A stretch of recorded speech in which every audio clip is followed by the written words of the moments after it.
across the UK. On DAB+, on your smart speaker, on your smart TV, and on your side. This is Talk.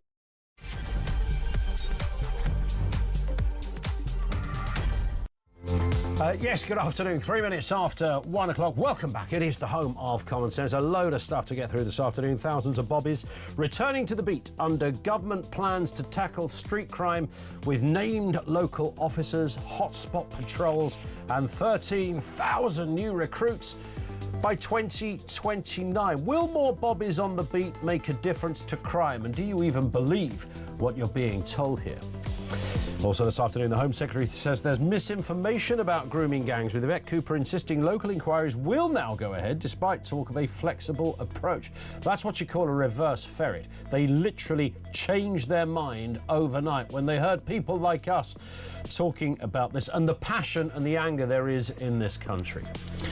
Details on that coming soon, and the EU's pausing retaliatory even tariffs after Donald Trump blinked first, announced a 90-day delay on new global levies, while China, however, they're getting the bullseye, a full 125% tax on some US imports. They say it's open to talks but won't accept pressure, threats or blackmail. All the breaking news, everything you need to know right here on Talk 0344 499 1000. When you say Bobby on the beat, it's interesting what people mean by that. Do you see coppers sometimes walking in the street? Yes, you do. If you were to leave, I mean, I know we're in central London and all the rest of it, and if you live yourself in a big city, whether you're in Edinburgh, Plymouth, wherever it happens to be, what you will, in the city centre, invariably see some cops on the beat, as it were. But generally, walking around your housing estate, that's a kind of different thing. My mum always used to talk about the local cop, and everyone knew he had a nickname, Pringle or something. I can't remember what it was. You know, oh, Pringles is coming, you know, don't want to get into trouble. Otherwise, Pringles will come and sort you out good and price, something like that. My mum lived in an Enid Blyton novel, it seems. But nonetheless, that was the name of the game back then, community policing. If anyone did anything wrong, you knew there was a cop not far away. I don't know how many you'd need to make it kind of effective, as it were, because, you know, one copper on one side of the estate is going to do very little for an incident going on the other side of the estate. Is it cops per square meterage? How are they going to measure this thing? We are told police sources will have dedicated teams of officers focused on town centres at peak times. This is England and Wales at the moment. Scotland, apparently, Northern Ireland are sorting things separately. This is the Prime Minister. Keir Starmer says he wants to end the policing postcode lottery. They love that phrase, don't they? It's a postcode lottery. They want to end this by ensuring that every community had specialist neighbourhood officers. The government is aiming to put named local officers into each neighbourhood and boost police ranks by 13,000. Now, for police ranks, that could mean special constables, so essentially those that volunteer into the police. It could be community support officers. In the announcement, Keir Starmer says visible policing has fallen dramatically in recent years, with 90% of crime left unsolved. He says shoplifting and antisocial behaviour have wreaked havoc on our neighbourhoods, and argues that the government plans will put prevention at the heart of policing. I'm not really buying into this, the idea that you are going to somehow solve the shoplifting crisis because there's a copper a mile away walking the streets in some part of the town centre, which would possibly not even be a walk away. It might be a bus or a car ride away. You'd have to have, my point, you'd have to have an awful lot of cops to make the tangible difference. Last year, the National Police Chief Council said forces faced an estimated gap of 1.3 billion in overall finances over the next 2 years. And in January, the Home Office announced an extra 100 million for neighbourhood policing. What to you does neighbourhood policing mean? Have you ever been? I'm genuinely interested in this. I don't ask this, and this, by the way, this is never the fault of the individual cop. The individual officer is merely put on a shift and told that you will be patrolling that area, whether you're on foot or whether you're in a car. I mean, there are places where the police are on foot. I think you're more likely to see it in bigger cities. What about your neck of the woods? Do you see a police officer patrolling your estate? Because I don't think this plan quite drills down that deeply to the point where you'll look at, if you take the average housing estate, and I'm looking at this through the lens of my own experience, but I think many of you will recognise this, where you've got a sort of a load of houses, it's given a name, that estate, there's a community centre, there's a row of shops opposite the community centre, there's, for some bizarre reason, this is 1970s building for you, a concrete play park. I'm sure they've all gone now, which invariably involved a kind of train made out of concrete piping and a maze made out of I mean, this must have breached every health and safety issue in the land. But that's sort of what estates used to look like. And then there'd be the shops, there'd be a newsagent, a greengrocer's, there was a chemist, we had a wool shop, we had a co-op, and we had a laundrette at the end. I think there was one other Ron's Barbers. I forgot Ron's Barbers. How could anybody forget Ron's Barbers? Man alive. Yeah, so that's what it looked like. It was a strip of shops. And much of that is actually still there. And there was a doctor's surgery just behind the community centre. That's how it kind of worked. And then once in a while you might see a police officer, but not really in my time. I mean, this disappeared like in the late 60s, really. Police on the beat, literally walking the streets of your neighbourhood. Do you see that? And have you ever utilised the services of the copper on the street? You've ran out of a situation and gone, I'm just going to go and find Pringles, the copper, and away you go. And he's been down that road. He's not down. He was last seen down. Be on the main road. Pringles! There's some jip going on outside the laundrette, and along he comes like a superhero with his truncheon of justice to sort the whole thing out. And then he radios to his mates and the cars turn up and they arrest the bad person and they take away the laundrette thief. Never try and steal a tin drummed spin dryer. You can't do that on your own. Whatever it is that have you encountered that? Because that's apparently what so the spirit of this is that's what they're trying to replace. And I don't know how effective that would literally be. More coppers, yeah. But I'm not necessarily sure that the focus just on community policing in that sense is necessarily the answer to reducing crime, which is why we're asking, will more bobbies on the beat make a difference to crime? I wonder whether crime is largely solved. You want more officers to be able to turn up if somebody calls them, but specifically being on the beat, I'm failing to see how a copper in one postcode, and bearing in mind this community policing thing will probably stretch across, lots of different postcodes. So how's he going to get from A to B if there's hassle going on in one estate, but he's walking the beat on another one? You'd still have to call the cops, right? I don't think that would make much difference. And everyone's going to know their name. All right, Shaz, the copper.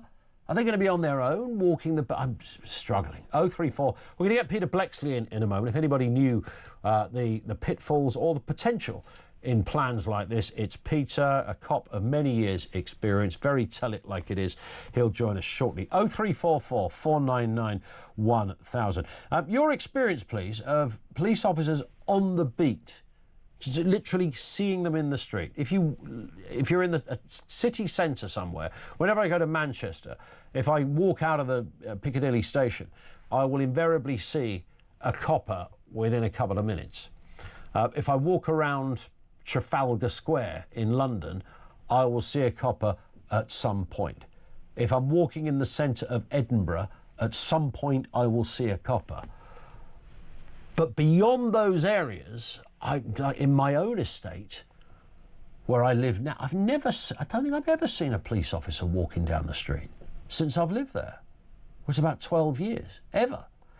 034, I sometimes see one going into Tesco because they've nabbed a shoplifter, but that's about it. 0344 499 1000. And will more cops on the beat make a difference to crime? Our lines are open. Let's get a word on this and the other big stories of the day. Harrison Allman-Varty is back with us, the political commentator. Harrison, good afternoon to you. Hello. Well, yeah, yeah, from Abu Dhabi. Look at the devotion, You're, Ian. you're On in my you're in Abu holiday. Dhabi, are you? I know. Hence the. Well, I was hoping you were going to mention something about me being darker, but I thought I'll be waiting all day for that, wouldn't I? Well, So I did yeah. notice you like coiffuring the old high barnet there for a second and making sure you look decent. I've been to Abu Dhabi actually. I mean, not a lot happens in Abu Dhabi, is my takeaway. What's yours? Yeah, we normally go to Dubai, but we thought all our holidays are kind of merging into one. So we thought we'd shake up a bit, go to Abu Dhabi. Yeah. Yeah, you're right. It's a sleepier version of Dubai. It's not much goes on here, to be honest. Well, So if you want when we went there, I said to my other half, it's like a bit like going to Canary Wharf for your holiday. yeah, very clean, very safe, but It's all a of bit that. boring. Yeah, yeah. It's got all of that going But on. then again, we're the type of people that just literally don't leave the resort. We'll go from beach to room to restaurant to beach to room to restaurant, and we just do That's it. perfect. There's nothing wrong with that at all. No one should ever And have to your show, apologize. obviously. Yeah, no one indeed. Nobody should ever have to apologise for doing just beach to room, room to beach, or pool or whatever. When people go, "Oh, the last thing I want to do is sit around a pool all day," I think no, that's the first thing I want to do is sit around a pool all Exactly. day. It's fantastic. Well, listen, let's start with this story then. Keir Starmer saying that the police must ensure extra patrols at peak times or risk losing government funding. I think this is sort of trying to do a nod to Trump there, isn't there? You won't get any funding, because we are the federal government. Let's listen to Yvette Cooper speaking on the BBC earlier today.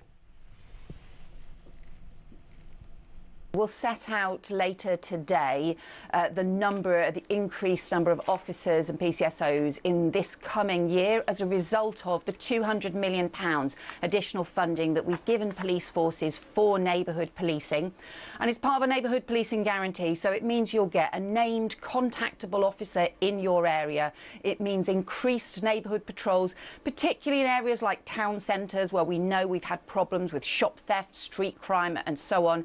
And it's about reversing the decimation of neighbourhood policing that we've seen across the country. Yeah, I'm sure she was about to say over the last 14 years. It predates the last 14 years. I mean, I don't think I've ever experienced neighbourhood policing, not in the way my nan would have told the story.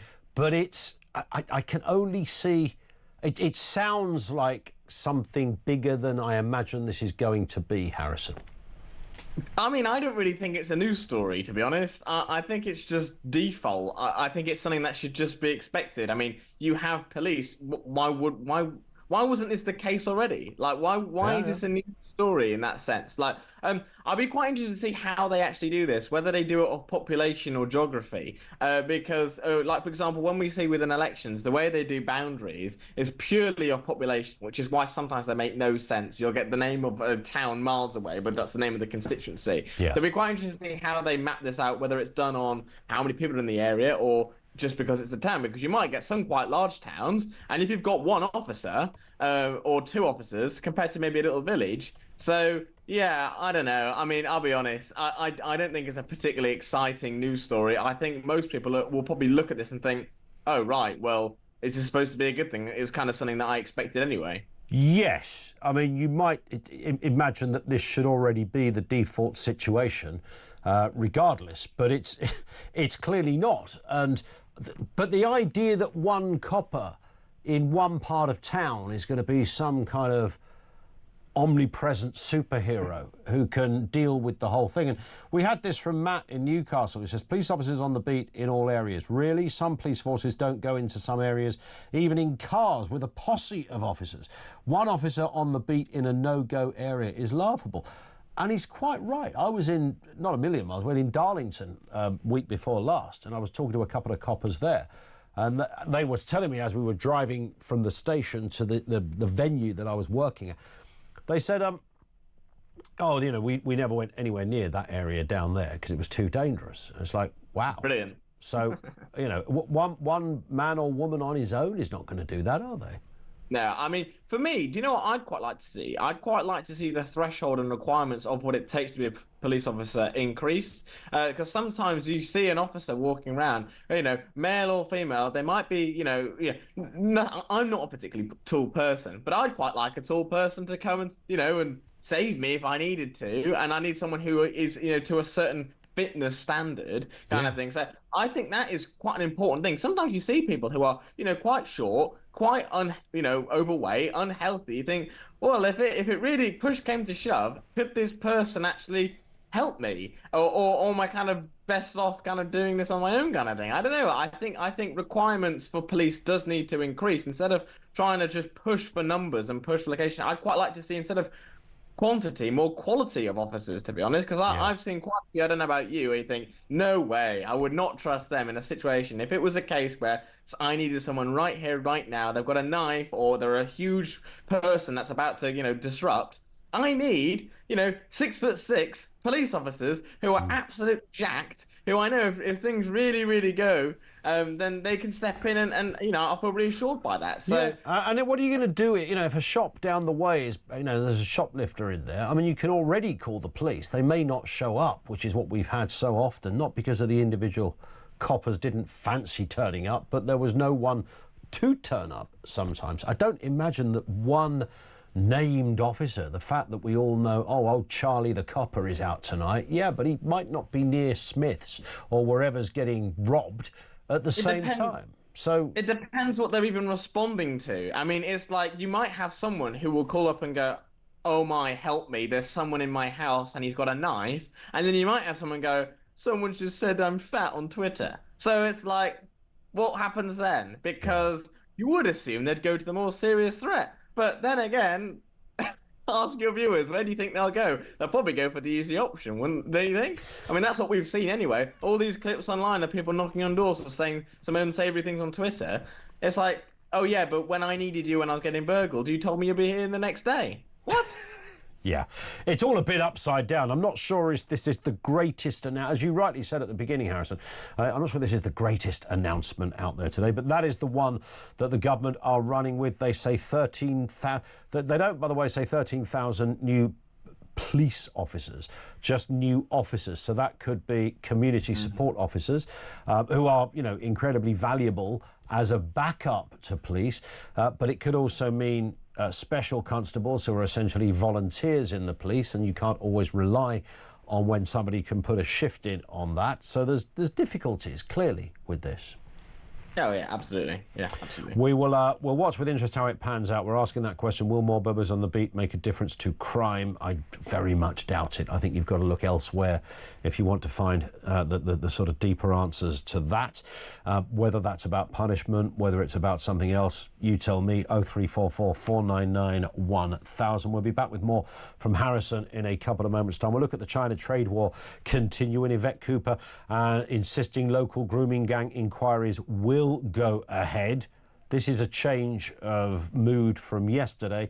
And Hamas, is it a terror group? Well, yes, we know it is. One group of lawyers are saying, no, it isn't.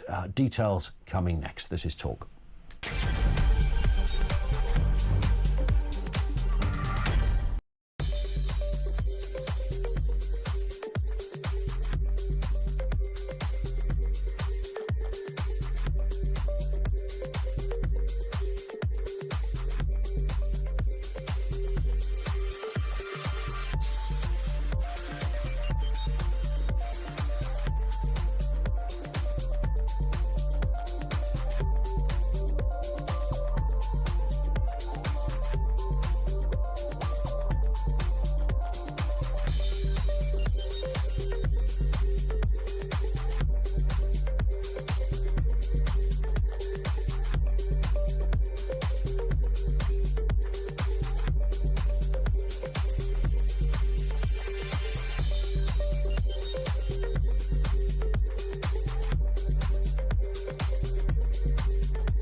We are seeing more people put onto these boats as well, and that is because the demand has not abated at all. Yes, we might be making things slightly more difficult for the people smugglers, putting a bit of grit in the ointment, but we're not really doing anything to stem those flows. And that's why when the Labour Party came in and they decided to scrap all semblance of a deterrent, they really effectively bound themselves to a policy that is doomed to fail, because if you don't do anything that would persuade individuals looking to cross the channel that it's not worth their while and that they won't get asylum. And here's why they think it is worth their while. They know they've got a very good chance of getting here, and once they're here, the odds are they're going to be allowed to stay.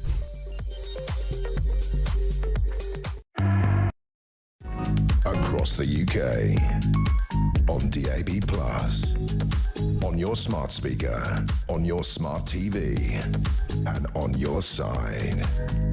This is Talk. Tim says, walk down any street in Spain, you'll see 2 police on foot, 2 on motorcycles, 2 in a patrol car. You feel very safe indeed. I didn't see any in Bulgaria last week, but I did feel quite safe. I think that's reasonable. There are a couple of Herberts knocking around on street corners, probably selling some stuff they shouldn't be selling. Show me a town or a city where that doesn't happen, to a greater or a lesser extent. But yeah, I thought it was pretty safe there as well. Simon says, it's not just that if the same officer they get to know the manner, names of local wrong-uns and who to go and who to talk to, which stops you having to tell different officers every time. I mean, that is the theory, that the local, the local sort of beat officer is a hub, a honeypot of intel that they will know who the bad guy. I just wonder whether that. I'm sure there's something still in that, but given social media, the way people communicate, encrypted WhatsApp groups, and God knows what else, I tend to think that crime functions in a different way now. Could be wrong. We've got Harrison Allman-Varty with us, the political commentator. Let's look at this one, Harrison. It's back to China and what the heck is going on with tariffs. Donald Trump eased investors' fears by pausing his global tariff war for 90 days. This is to allow some trade talks to take place. A 10% baseline tariff applies to all nations except China, while tariffs on Chinese goods will rise to 125% following Beijing's retaliation. Let's hear from the president. I thought that people were jumping a little bit out of line. They were getting yippy, they were getting a little bit yippy, a little bit afraid, unlike these champions, because we have a big job to do. No other president would have done what I did. No other president. I know the presidents, they wouldn't have done it. And it had to be done. What was happening to us on trade, not only with, if you look at it, not only with China, but China was by far the biggest abuser in history, and others also, but somebody had to do it. They had to stop because it was not sustainable. Yeah. Harrison, have you ever got yippy with anyone? I haven't heard that word before Neither today. has any of us here. They were getting a little bit yippy, he said. So Trump was absolutely immovable on this set of tariffs. There was not a chance he was going to move on this.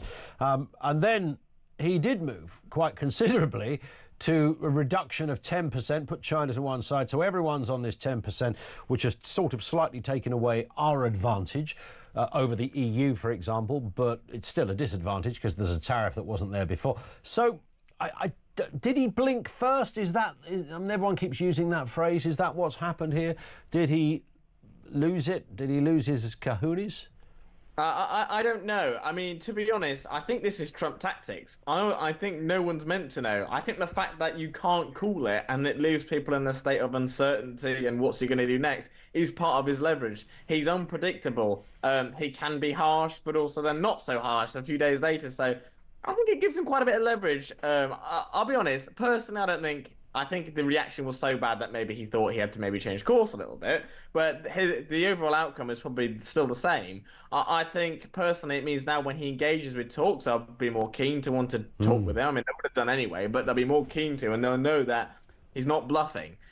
Which I guess is a key part within your negotiation. I think with China it's a bit different. I think it's more than just tariffs. I think it's the fact that China doesn't seem to play really by the rules when it comes to things like, for example, intellectual property. You see loads of things that China will find an excellent product that is doing extremely well, and they will then basically copy it and do it for a fraction of the price because they can, because they don't have the same labor laws in the developed world, and because, you know, they can get away with cheaper labor. That is a problem, and I think the US has been ripped off quite a lot by China, by, you know, cutting corners in that sense. So I think that goes beyond tariffs, hence why they've stuck. And also China did retaliate quite aggressively back. But I'll be honest, that the actual answer to this, and I think you could speak to the most seasoned person in politics, they don't know, and they'll be lying to claim they do know. No, yes, and I think that is the honest answer, because looking at the comments from, you know, some real diehard Trump supporters, and there's nothing wrong with that, it's a democracy, but yesterday, who were absolutely standing by their man based on how immovable he's going to be on the tariffs. There's going to be no pausing, there's going to be no reversing, and it was for that specific reason that their man was the man. Because he's, you know, he set out these tariffs. He's done the UK a bit of a favour by only making 10%, not 20 or 25 or 30. And that was their position yesterday. And their position today is, oh, he's really clever, our man. See what he's done now. It's like this 3D game of chess.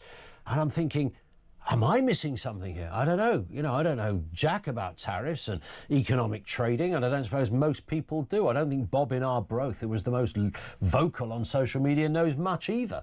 But nonetheless, it doesn't stop people nailing their flags to that particular mast and then saying, well, even if there's a change, yeah, it's still good, even though I said something very different yesterday. Yeah, I mean, I think you've just summed up Twitter. It's people will back their horse regardless of what happens.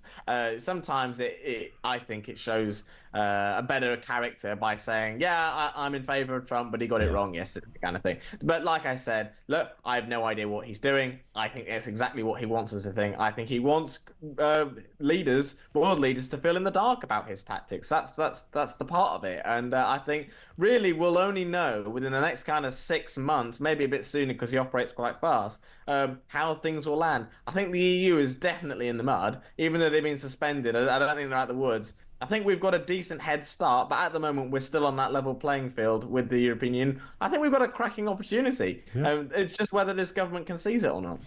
And what about Yvette Cooper? Let's go back to her. She's the Home Secretary. Yesterday, all the talk, and we covered it extensively here on Talk and on this programme too, about almost the abolishing of the 5 regional grooming gang inquiries. Today, Yvette Cooper's confirming they are moving forward, rejecting claims that Labour have backed away from its promises. Well, they did back away from their promises. Jess Phillips, who's an underling to Yvette Cooper in the Home Office, she's a minister, was quite clear at the dispatch box. She made no reference that the 5 inquiries would go ahead. It was a watered-down, flexible version full of victims panels or audits or whatever it happened to be. And then today, Yvette Cooper, now they've read the room, I think, probably listening to us yesterday, have gone, no, they were always going ahead. What are they doing? I mean, seriously, what are they doing? Yeah. I mean, this is like the one story where you don't mess around. As in, like, if you have a clear objective here and you stick to that. I just think it's so weird and insulting and inappropriate to not at least give transparency into what's actually happening. This will be such a lifeline, this story, to so many vulnerable people. And it just feels like they're just playing around with it.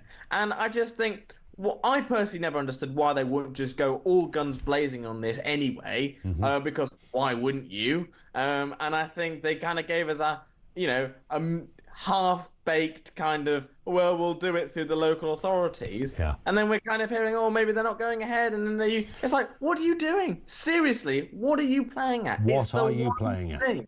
It's the one big thing where you don't mess around. I think it's disgusting. You might think so, yes. In fact, they should be announcing another 10 inquiries, locally. That would have made more sense, but certainly... Yeah, the only announcement we should hear is them beefing it up, not the other way around. 100%. Just very briefly, Hamas is using European Convention of Human Rights to challenge its prescription as a terrorist organisation in the UK. Let's have a listen to the lawyers representing them here. These are the Riverway lawyers who are handling the case.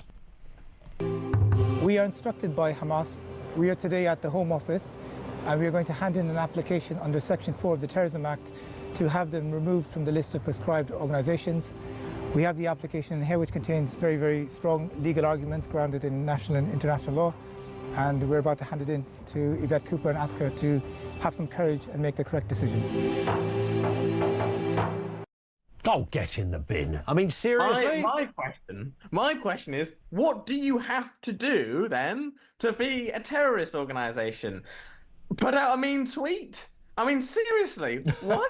I mean, I think, first of all, these people representing them, right, red flag, right? Highlight these people, because what are you doing? If you're a professional legal person and you're going out your way to do this, whoa. And you know, I think, why can't we, if the ECHR are really going to go and stand behind this, we should take the ECHR to our courts. Because if we've gone and said that anything related with Hamas or anybody that, you know, is in that sphere, you know, associating yourself with the terrorist group is against the law. And if the ECHR starts to do it, then that just conflicts with our own judgment as well. I mean, well, I mean, you know, if we weren't in a democracy where you can have freedom of speech, I'd be arguing to actually put these lawyers in jail for crimes of idiocy. Absolutely. I mean, this is, you know, they're as bad. What the hell are they thinking? You know, this is an organisation who, you know, do you remember October last year? What happened, or the year before? What happened? Goodness me. I mean, if that's not the dictionary definition of a terror attack, and many others besides. Listen, Harrison, you've been fabulous as ever. Harrison Orman-Varty, political commentator, with us on the programme. I'm also grateful to Dictionary Corner, Kevin O'Sullivan, who's just messaged me to tell me that yip or yippee is a golf term. Who knew? When golfers can't putt due to nervousness, it's called the yips, as in my putting's getting yippy, or sugar, I've got the yips. There you go. Thank you to Kev. He'll be on Countdown in a couple of weeks. You wait. 0344 499 1000.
Across the UK, on DAB+, on your smart speaker, on your smart TV, and on your side.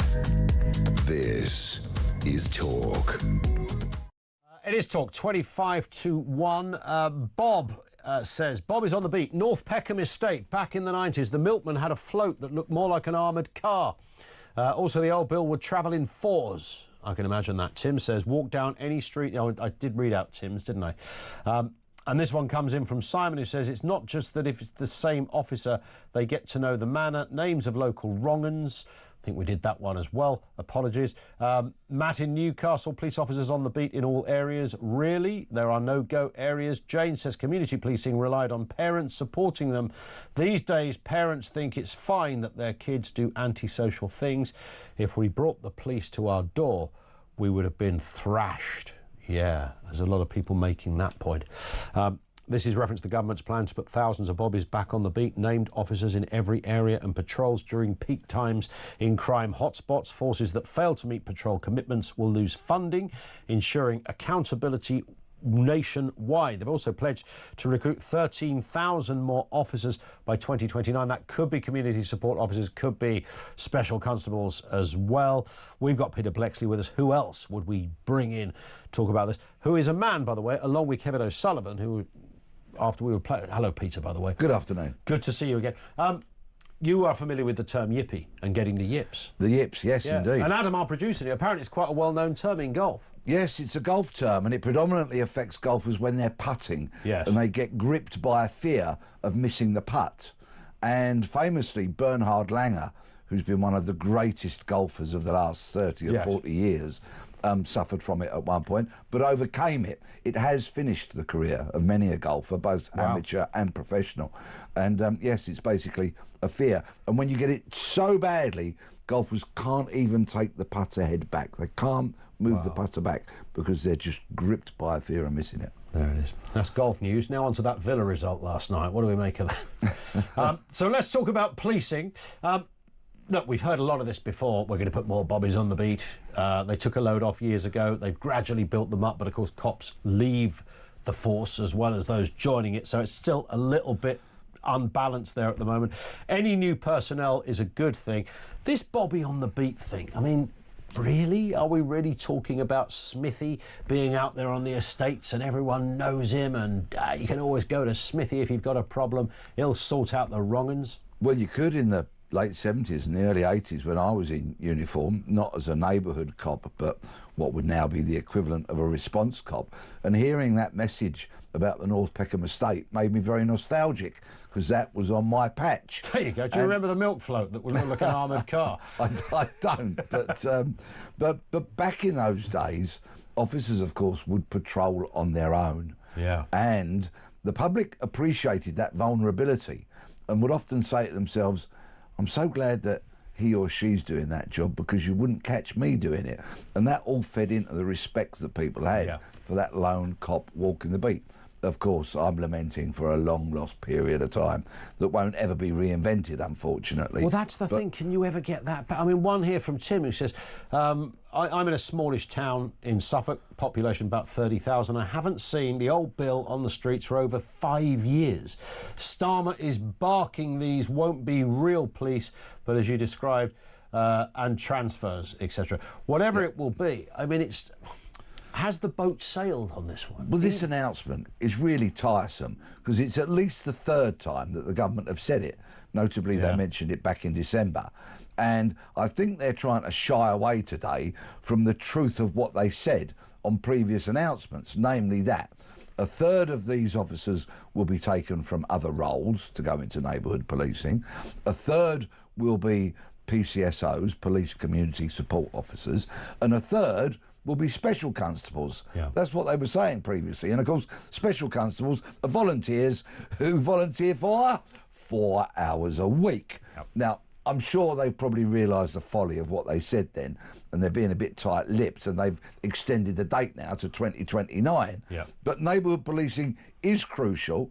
It can be done, and only 10 years ago or so, we had a local PCSO, not a police officer, but PCSO, Ian, I'll give him a name check because he was a top fella, and he'd cycle round on his bike, and whenever he came down my street, he'd stop and come into mine for a cup of tea and a chocolate biscuit. And you know what?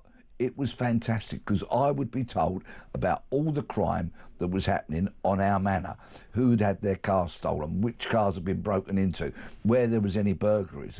And so, of course, when I met my friends who live in the same area, I would impart that information onto them, and we could all take preventative steps. Is that bribery, giving an officer chocolate biscuits? No, it's a little thank you. It's a little way of saying thank you, Ian. What do you know? What's going on? The trouble is with that, though, it depends on the estate, doesn't it? Because, you know, a copper on their own in some estates up and down the country would be, you just, you know, couldn't do it. The health and safety officer of whatever force or constabulary it was, you would struggle with that. Would be up in arms and say, no, you can't put officers out single crewed. Although in some places out of necessity they do, but that's invariably in cars.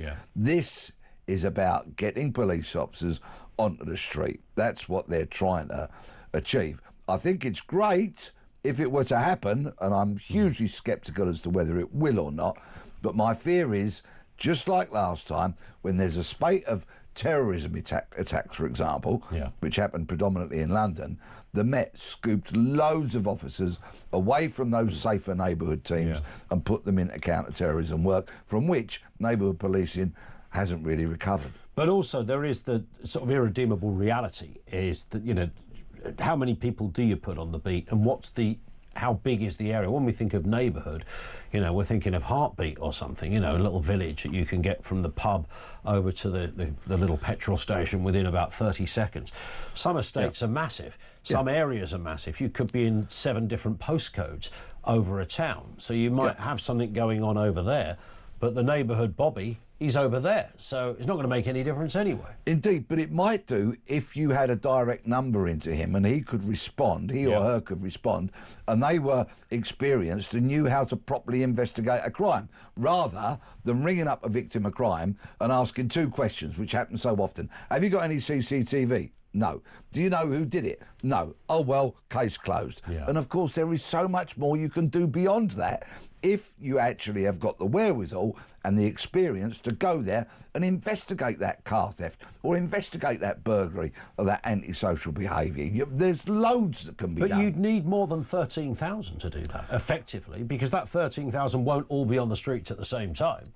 So possibly, you know, I don't know, what, 20% might be on the streets at the same time across the whole country. Very true. And, of course, those officers are going to have days off and they're going to go on holiday. But a team of neighbourhood cops who are known to the neighbourhood, whose names they know, and there's a number they can reach them, and who really buy in and have some real interest and desire to see crime reduced in a particular neighbourhood would be a very good thing. I'm going to rewind yet again to the days a long time ago when I was in uniform. Our home beat officers, as they were called then, and what a lovely title, home beat, because it immediately strikes as to having some ownership of that beat. Sure. And those home beat officers would come in the morning and look at the crime book. It was paper and pen days back then. And if there'd been a burglary on their patch, they were livid.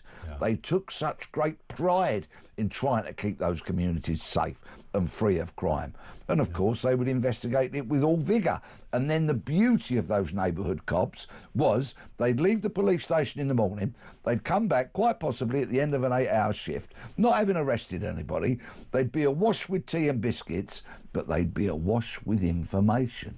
And so then they'd come to the Oiki crime squad, like, you know, cops like me who were trying to get into the detective roles with our jeans and T-shirts, and they'd say, do you know what, these burglaries that have happened, they're down to so-and-so. And of course, we would then be the bad guys by kicking in doors, recovering the videos, nicking the burglar and charging them, and the home beat was free to still be that untarnished local neighbourhood cop. Got it. So you just need more of them. What about this story, Peter?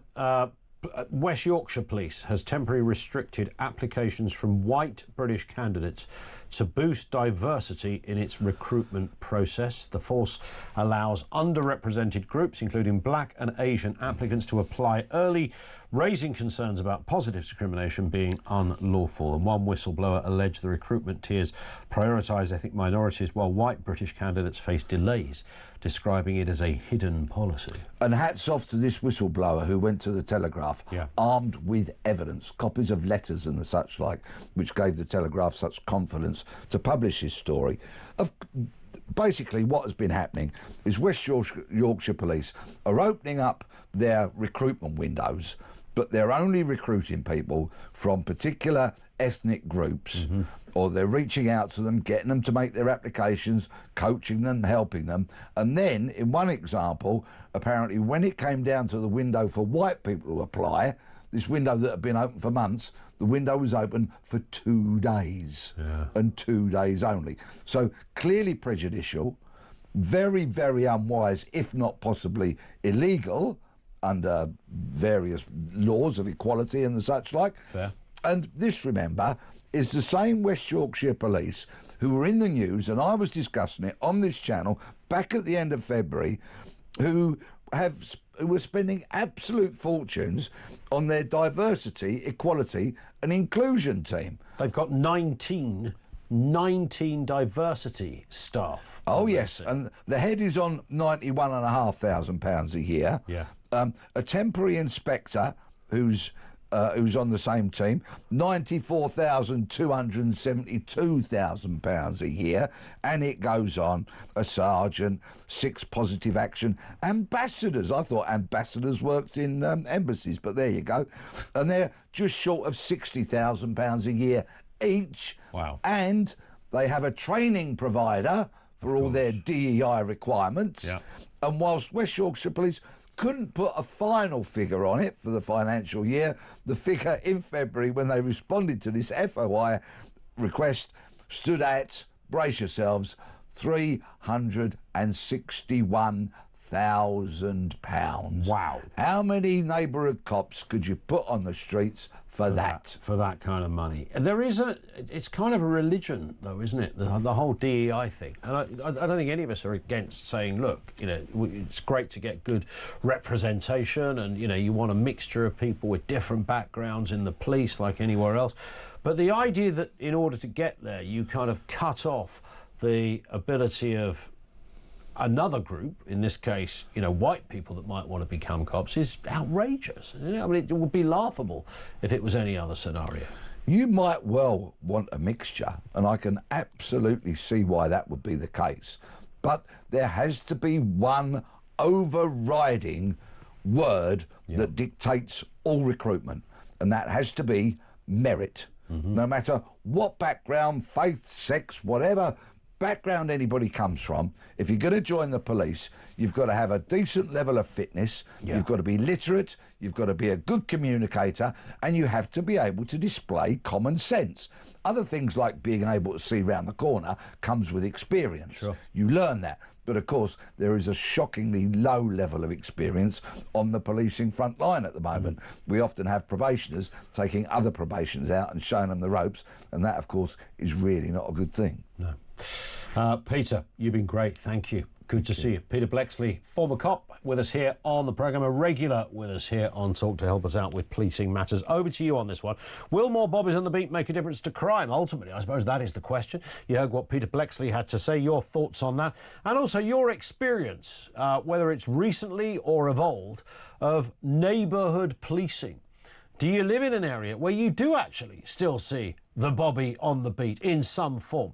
Thoughts on that as well. Our lines are open, 0344 499 1000.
We are seeing more people put onto these boats as well, and that is because the demand has not abated at all. Yes, we might be making things slightly more difficult for the people smugglers, putting a bit of grit in the ointment, but we're not really doing anything to stem those flows. And that's why when the Labour Party came in and they decided to scrap all semblance of a deterrent, they really effectively bound themselves to a policy that is doomed to fail, because if you don't do anything that would persuade individuals looking to cross the channel that it's not worth their while and that they won't get asylum.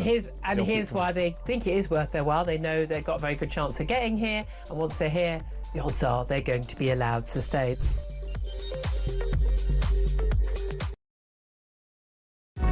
Across across the UK. On DAB+, on your smart speaker, on your smart TV, and on your side.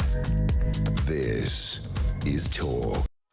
Mickey says there are no no-go zones in London, just areas that are a little trickier for cops.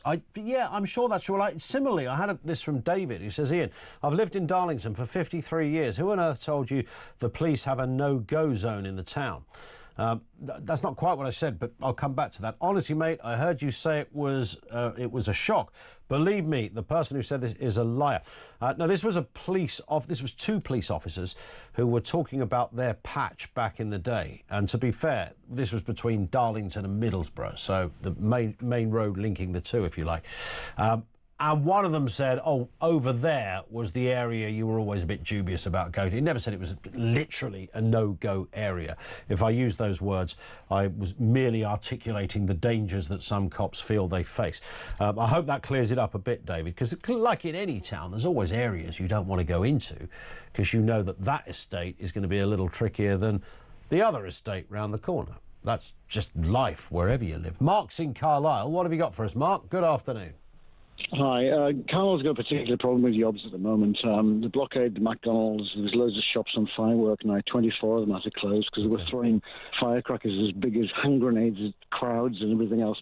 Blimey. And back in the 70s when I grew up, as a copper's son, my sister was a copper as well, there was an old copper, I can talk about it because he's dead now, called Copper Carlton. He was 6'6", and he was wider than the door. He had to go sideways to get in the door. He used to take no prisoners, and he would give you an option when he nicked you. He'd say, down the back lane with me or down the police station. And a lot of them took down the lane. But anyway, this guy was unbelievable. If you're riding your bike on the pavement, he would knock you off it. If you're caught with no lights, he would confiscate the bike, and you have to go down with your parents with the lights to get the bike back. This guy was a monster. He was unbelievable. But there was no crime. It was unbelievable. We need this guy back in Carlisle. Yeah. But would he be any good on his own? Well, he was on his own. But he was then.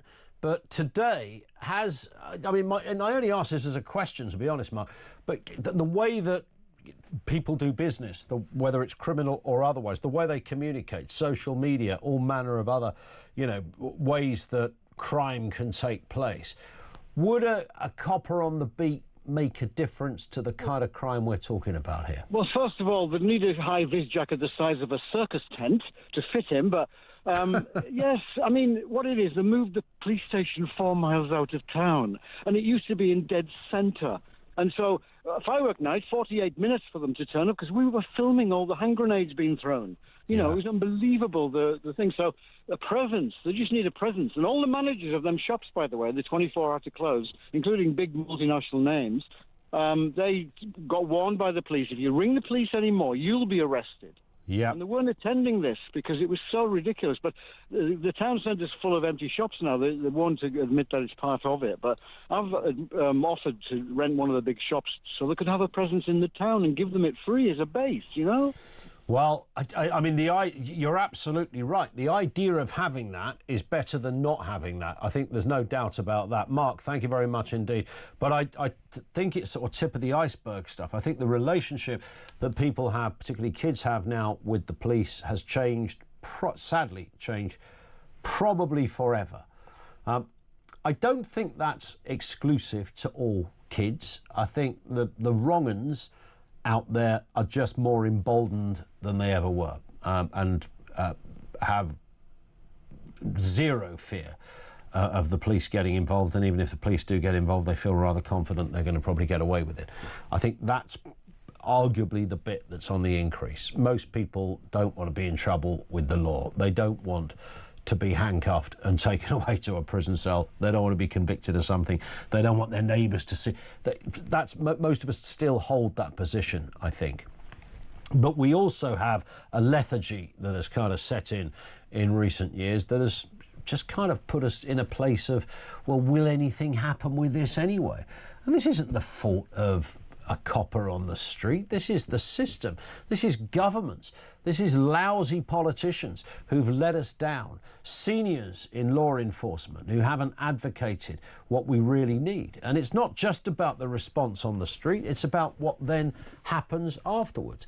If you can stick something on a WhatsApp group about a school as a parent and take the piddle out of, you know, what you believe is a bad decision by a school governor, and then end up with 6 cops in your house and being banned from your own child's school. But you wouldn't see any of that in action if somebody walked into your shop and robbed you of about £2,000 worth of stock. You wouldn't. That's the problem there when it comes to a lack of trust. This is Roy in Northumberland. How you doing, Roy? Hello, Ian. I'll be very brief because I've got to be somewhere. It's all right. I'm listening with interest about policing. I worked in Yorkshire for between 2005 and 2017 as a PCSO. Yeah. I worked on city centre beats. I worked on estates. I worked on suburbs, and I worked in rural beats over that time. Quite often single crewed. You had to be careful when you were by yourself because you had no safety equipment. Sure. But I don't know where all this fear's come from because I never felt that threatened. There was 1 or 2 sticky moments, and the bobbies used to come and back us up pretty quickly. Yeah. It worked pretty well. And if PCSOs get a lot of flack, you know, plastic, you know what's and all the rest, which used to get shouted at you. But if there's enough of you and you've got good leadership, you really can make a difference. There was one area we had a massive problem with kids from another estate coming into quite a nice area and causing absolute havoc, lighting fires, chucking stuff about. And we tackled that as a group and cured it. Yeah. A lot of underage drinking on the streets. We tackled that as a team and cured it. But once we got into probably 2012, 2013, when the government was reducing funding, people started to leave or retire. Then things got difficult again because there wasn't enough of you. So, you know. So it's largely the numbers game is crucial here, then, isn't it, to make this work, and certainly to make it work. And good motivated neighbourhood bobbies can make a hell of a difference. Spot on. Roy, a great call. Good luck with wherever you've got to go for your appointment. Hope it's not signing on for bail. That's Roy in Northumberland. This one in from Steve, who's a retired DCI, says, I was at Carter Street Police Station, Aylesbury and Haysgate Estate, and worked alongside Peter Blexley as uniformed PCS and as trained detectives, but also played cricket with him. We would put out 12 walkers and 4 vehicles on the street at night. PCSOs are cut price, no powers, and cannot use them flexibly. Good point, Steve. It's sad Peter's gone, because I'm sure he'd have remembered the odd cricket game as well.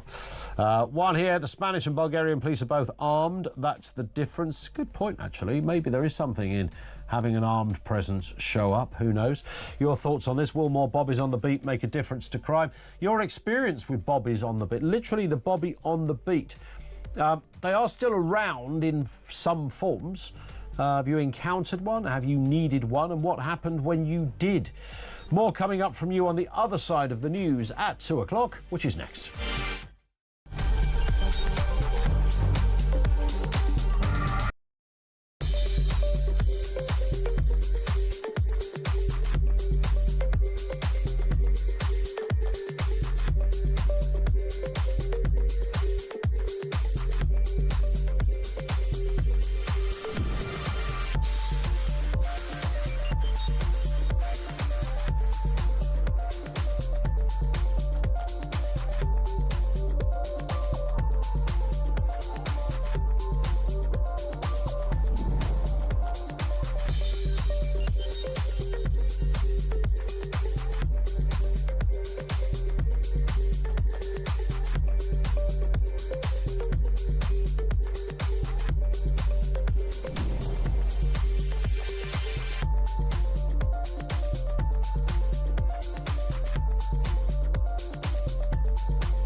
across the UK.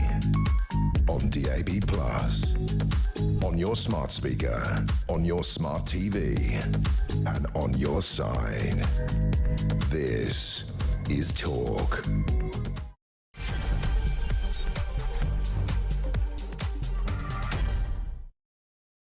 Yeah, good afternoon. Welcome back home of Common Sense. 3 minutes after 2 o'clock. Thousands of bobbies will return to the beat under government plans to tackle street crime with named officers, hotspot patrols, and 13,000 new recruits, apparently by 2029.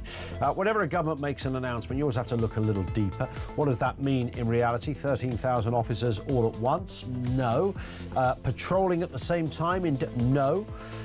You could water that down to maybe, 1,500 on a daily basis across the entire country. Who knows?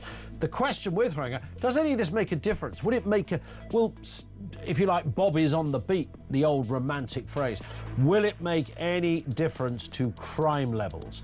That's fundamentally the question. And your experience of neighbourhood policing, 0344 499 1000. Also this afternoon, the Home Secretary says there's misinformation about grooming gangs, with Yvette Cooper insisting local inquiries will go ahead despite talks of them not going ahead. We discussed this only yesterday. I reckon Yvette Cooper and co have been listening, thinking, I think we might have done a wrong in here. It's called a reverse ferret in the business, and that's exactly what they've done. What will it look like, however? More on that. And Prime Minister Keir Starmer's promise to smash the gangs has resulted in, are you ready? Five convictions for operating small boats across the Channel this year, despite more than 6,600 migrants making the journey. That's what they've done. They've smashed the gangs. Smashed the gangs. 5 have got nicked. And where are they now? 0344 499 1000. Cliff in Berkshire says, I don't think a lone Rosa could walk the beat on their own today. Growing up just after World War II in East London in Custom House, there was never the level of murder and assault that we see today. Back then, a murder made front-page national headlines, whereas today, often not even a mention, sometimes not even in the local newspaper. Too many people are on the streets armed today and happy to use those weapons. I can't see the days of Dixon of Dock Green returning, can you? No, and I think whoever's advising, thank you, Cliff, for that, whoever's advising the Home Office, you just know that every now and again you think, I want to get in there. I want to get into the Home Office. I want to get into Kemi Badenoch's office and be able to say, look, if you want to really score some points at Prime Minister's question time, this is how you do it. You're never going to do it by... And somebody at the Home Office has gone, yeah, Bob is on the beat. They love that. They love that expression. That'll make them feel all nice and warm and safe out there in Civvy Street. I said, not really. It just sounds half, but it sounds the sort of thing like, your embarrassing, slightly odd uncle at a wedding. It's the sort of thing they might say. Back in my day on the street, you could do anything. You leave your front door open. Leave your front door open. Has anyone ever researched crime during World War II when there was a blackout? Folk nicked flipping anything. Not all of them. You know what I mean? There's a sort of romantic notion, and the best they could come up with in the Home Office was this. What I'd like to hear Yvette Cooper say is, like, we want police officers to be tougher, we want them to be bigger, we want them to have more powers, we want them to be more instinctive when they're out there, we want them to nick the bad guys. That's what we want to hear. And people go, how did Donald Trump win an election? By talking like that, by talking plain common sense, the language that the man or woman on the street, sitting in a pub, going to work, sitting at work, doing your job, talking to your mates, that is what you want to hear. You never hear it. You get this same kind of squirmy press release type response to anything. Well, it is my view that, back in the... Cops on the bit, Bobby's on the bit, Rosa's on the bit. Just tell us something where we'll go, wow, these people mean business. They're going to solve it. Thank you, Cliff, for that. One here from Paul, who says, I was going to work at 5 a.m. just before Christmas, nothing on the road. Then I noticed a speeding car up behind me. He overtook me and then stopped right in front of me. I drove round him and carried on. So he did the same thing. This time he stopped and got out shouting. So I got out and threw him back in his car. He was clearly drugged up. He threatened me several times, but clearly under the influence. He set off and I was behind him. He was swerving all over the road, braking and speeding up. I rang the police, West Yorkshire Police. I told him about what was happening. He couldn't have been more uninterested and advised me to get out the way to defuse the situation. 10 minutes later, I got another call from the police asking if I wanted to arrange an appointment to discuss if I'd been affected by the ordeal. I said, no, thank you, and the police couldn't get off the phone quick enough. That's almost beautiful. Would you like to come and talk to us? It's almost as if filling out that particular form. Oh, look, we've done really well in counselling victims of crime after an incident. Because that's the file it will be put in. No, I want to see a helicopter land on a man's head because he's drugged up driving a car. Let's talk to Harry Phibbs, local government editor at Conservative Home. Afternoon to you, Harry. Good afternoon. Always good to have you with us. I mean, there is something of a cliche, isn't it? You know, government announces more bobbies on the beat. I've lost count of how many governments have announced something fairly similar. This one says they're more serious about it. They reckon they can back it up with numbers. They won't all be coppers in the conventional sense. Some will be police community support officers. Others could well be special constables, so they're essentially volunteers. But Home Secretary and Mr Starmer believe this will make the world a difference. It's just what the doctor ordered. Well, I think you're right to be cynical because, one thing is to make an announcement and then that gets some attention from the media and then obviously gets quietly forgotten, particularly when it's an announcement of something that's going to happen over, over years. And then you get these figures and it's one figure claiming this is going to be on top of other figures, and then you dig down and the whole thing just, turns out to be nonsense. But the other thing is, it's not just about the numbers, it's the powers, what they do. So you mentioned the PCSOs, the police community support officers. Yeah. Nothing against them. I mean, they're good people. I've met them, but it's frustrating. It must be very frustrating for them. They don't have power of arrest. And I said to them, discussing this once with the policing, look, you and I have got a power of citizens arrest. So you could go and arrest somebody and then call the police. And apparently the PCSOs are specifically prohibited from ever arresting anyone at any circumstances. They've got, in practice, they've got less power than an ordinary citizen in fighting crime. So nothing against them. I think, but it would be good if we had more real police officers, rather than spending a lot of money on a large number of these PCSOs. The special constables, by contrast, I mean, they do have power of arrest, and they often would volunteer at that time when it's really needed on a Saturday night, when in a town centre, city centre, when there's a lot of crime, a lot of drunkenness and bad behaviour. So I think it's fantastic to have more volunteer police officers. A lot of bureaucracy, of course, a lot of police officers wasting time filling in forms, a lot of all the woke absurdities going on training courses. Obviously, we get these scandals over them policing social media. So it's not just about the numbers. I think that's the point, isn't it? It's about the police doing an effective job fighting crime, dealing with shoplifting, responding when people give them information about the mobile phone being stolen and they've got it on the tracker or they've got the registration number, and then the frustration that the police then given this information, so I know where the phone is, I know who did it, I got and then it not being followed up. So it's about how the resources are used in the police service, isn't it? And also, you want to, again, something I just referred to, Harry, you want to hear a politician, you want to hear a Home Secretary who sounds like they really mean business. When they're asked a question about, I don't know, West Yorkshire's recruitment process, which apparently doesn't involve recruiting many white people, the answer, and I heard it this morning with Yvette Cooper. She was asked about this, and her response was, well, I haven't really read that report. And you know they have, because that would be one of the first things they'd be briefed on that they're going to be asked about. But that's kind of how you want someone to go, yeah, this is all nonsense. We don't want this. We don't want cops turning up at parents' houses because they put some words of criticism on a parental WhatsApp group. You want to hear that from our politicians, but we never get it. That's what I want to hear about policing. Yes, and you want to hear it. It would be wonderful to have some effective leadership from the police and crime commissioners, who are meant to hold the chief constables to account. They've got theoretically the power of hire and fire over chief constables. They've got the power to set priorities for the police. They could be saying, right, no more wasting time on woke training courses, and from now on, we're going to have a crackdown on real crime and stop all the bureaucracy. And of course, the Home Secretary should also be giving a lead on that, and has failed to. And it is exasperating, and people are angry, and they're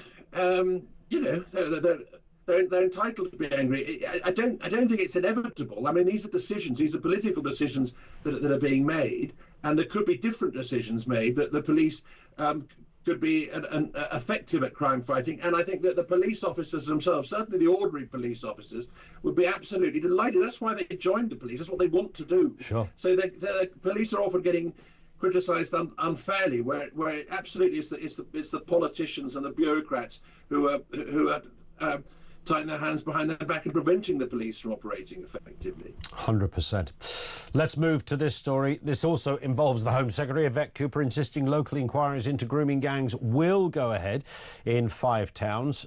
Yesterday, of course, or the day before now, Jess Phillips at the Dispatch Box was challenged on this. She certainly never used the phrase all 5 inquiries will go ahead. She talked about there being a flexible approach to grooming gangs, talking about panels and the like. She was challenged very effectively by the Conservatives at the Dispatch Box with a very brutal and sometimes graphic, but reasonably so graphic under the circumstances, speech from the Shadow Home Affairs Minister. But it seems today Yvette Cooper is saying, no, they are going to go ahead. I mean, that's definitely a case of changing their mind, surely. Yes, and I think it's an example of the Conservatives being an effective opposition, challenging the government. I know there's a lot of criticism about the Conservatives being weak in government, and a lot of people saying that they're looking at Reform UK because the Conservatives haven't been effective in challenging Labour. And this is an example where the Conservatives did do an effective job, including with the new rising star Katie Lamb, who you mentioned there. But what really happened was that there was this great outcry over this scandal on this incredible scale of literally thousands of teenage girls being raped, and this widespread institutional craven wokeness and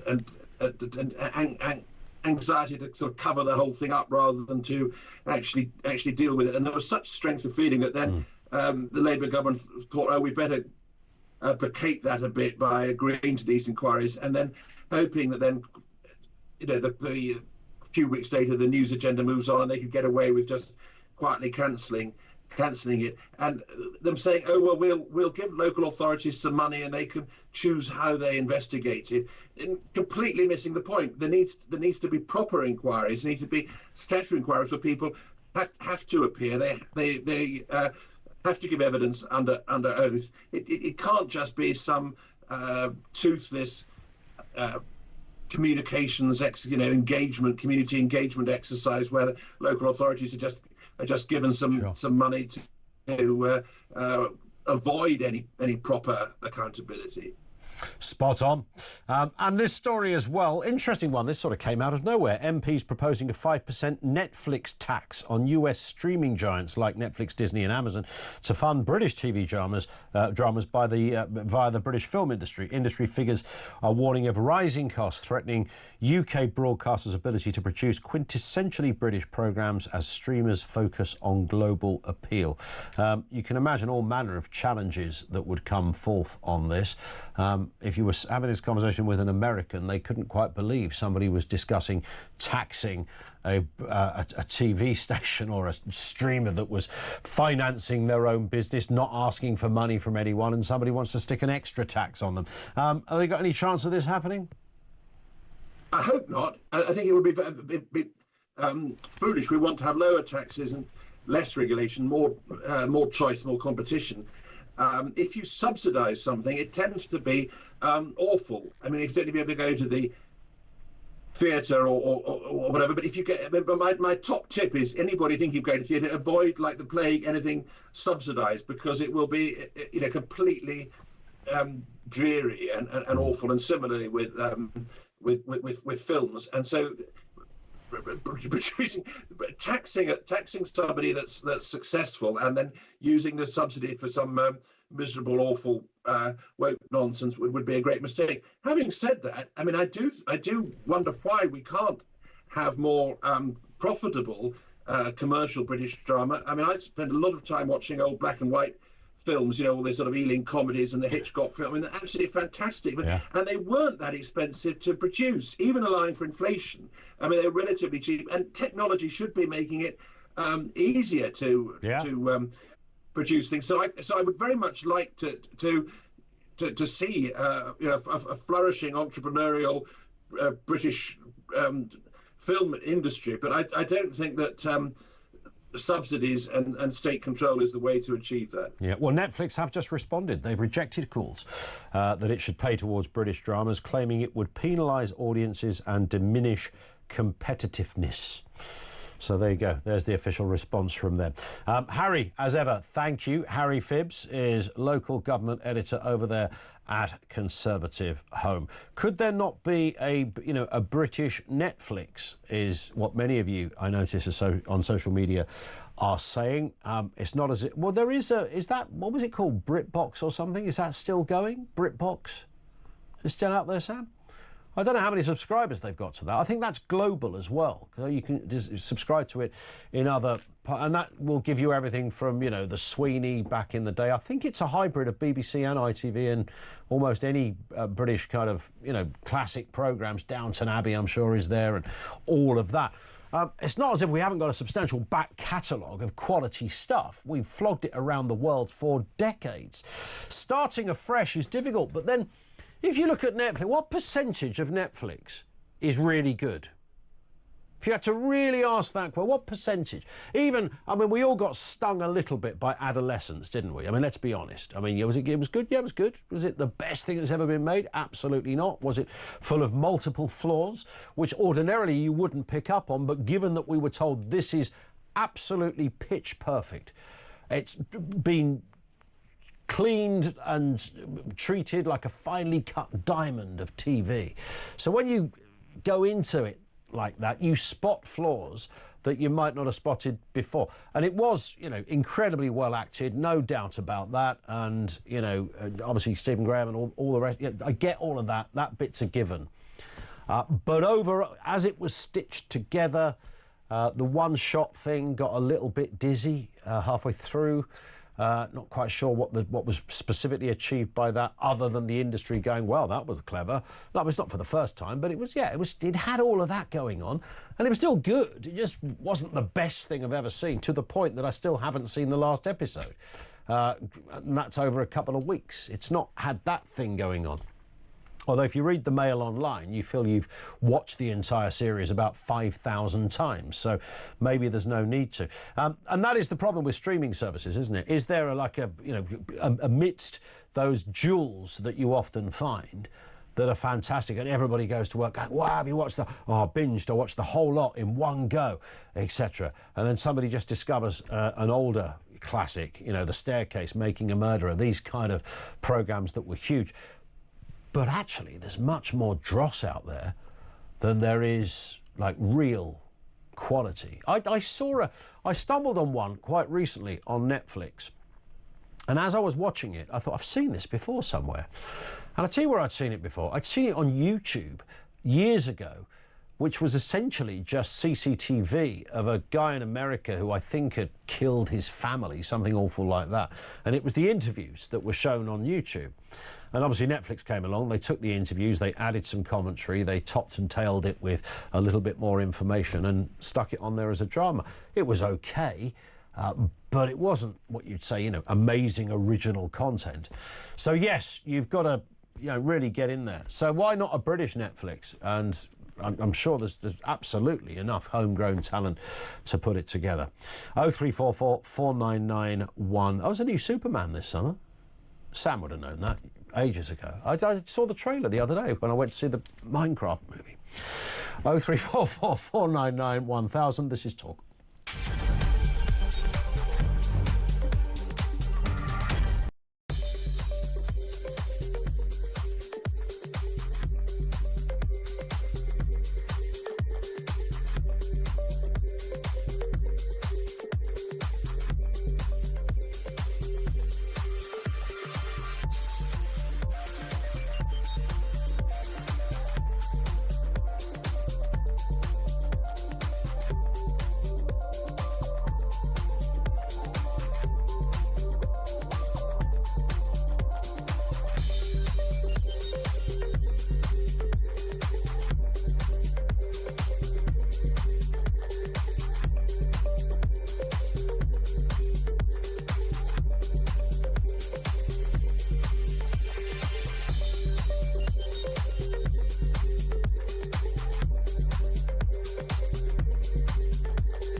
We are seeing more people put onto these boats as well, and that is because the demand has not abated at all. Yes, we might be making things slightly more difficult for the people smugglers, putting a bit of grit in the ointment, but we're not really doing anything to stem those flows. And that's why when the Labour Party came in and they decided to scrap all semblance of a deterrent, they really effectively bound themselves to a policy that is doomed to fail, because if you don't do anything that would persuade individuals looking to cross the channel that it's not worth their while and that they won't get asylum.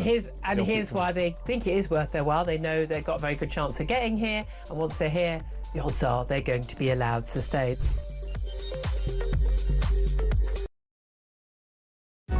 Across the UK, on DAB+, on your smart speaker, on your smart TV, and on your side. This is Talk. Dave Turner says, afternoon Ian, I'm 56, back in the day, yes, we messed about, got drunk, thought we were all tough guys at 18 years old until the police turned up. They once offered us out down a back alley. Things have to change and respect will follow. I remember getting nicked on my moped at 17 because I didn't have an L plate on the back, but I had just been to Halfords to buy the L plate, so it was inside my jacket. I thought when I get home, I'll put it on. I'm going down the road, me and my mate, on our little, we thought they were, you know, like amazing bits of kit, and a cop on a motorbike, and his name, whoa, what was his name? Because I had 2 encounters with this fella, Griffin or something, who got shot, by the way, not dead, I mean, he got shot in an incident. He pulled me over and he said, you got no L plate on your bike? And I went, ah. I thought, nah, you think I've got no L plate? Unzipped my jacket. I went, there it is. And he came right up into my face and he went, it's a lot of effing good in there, isn't it? And at that point, I think, well, firstly, my laundry bill shot up just slightly.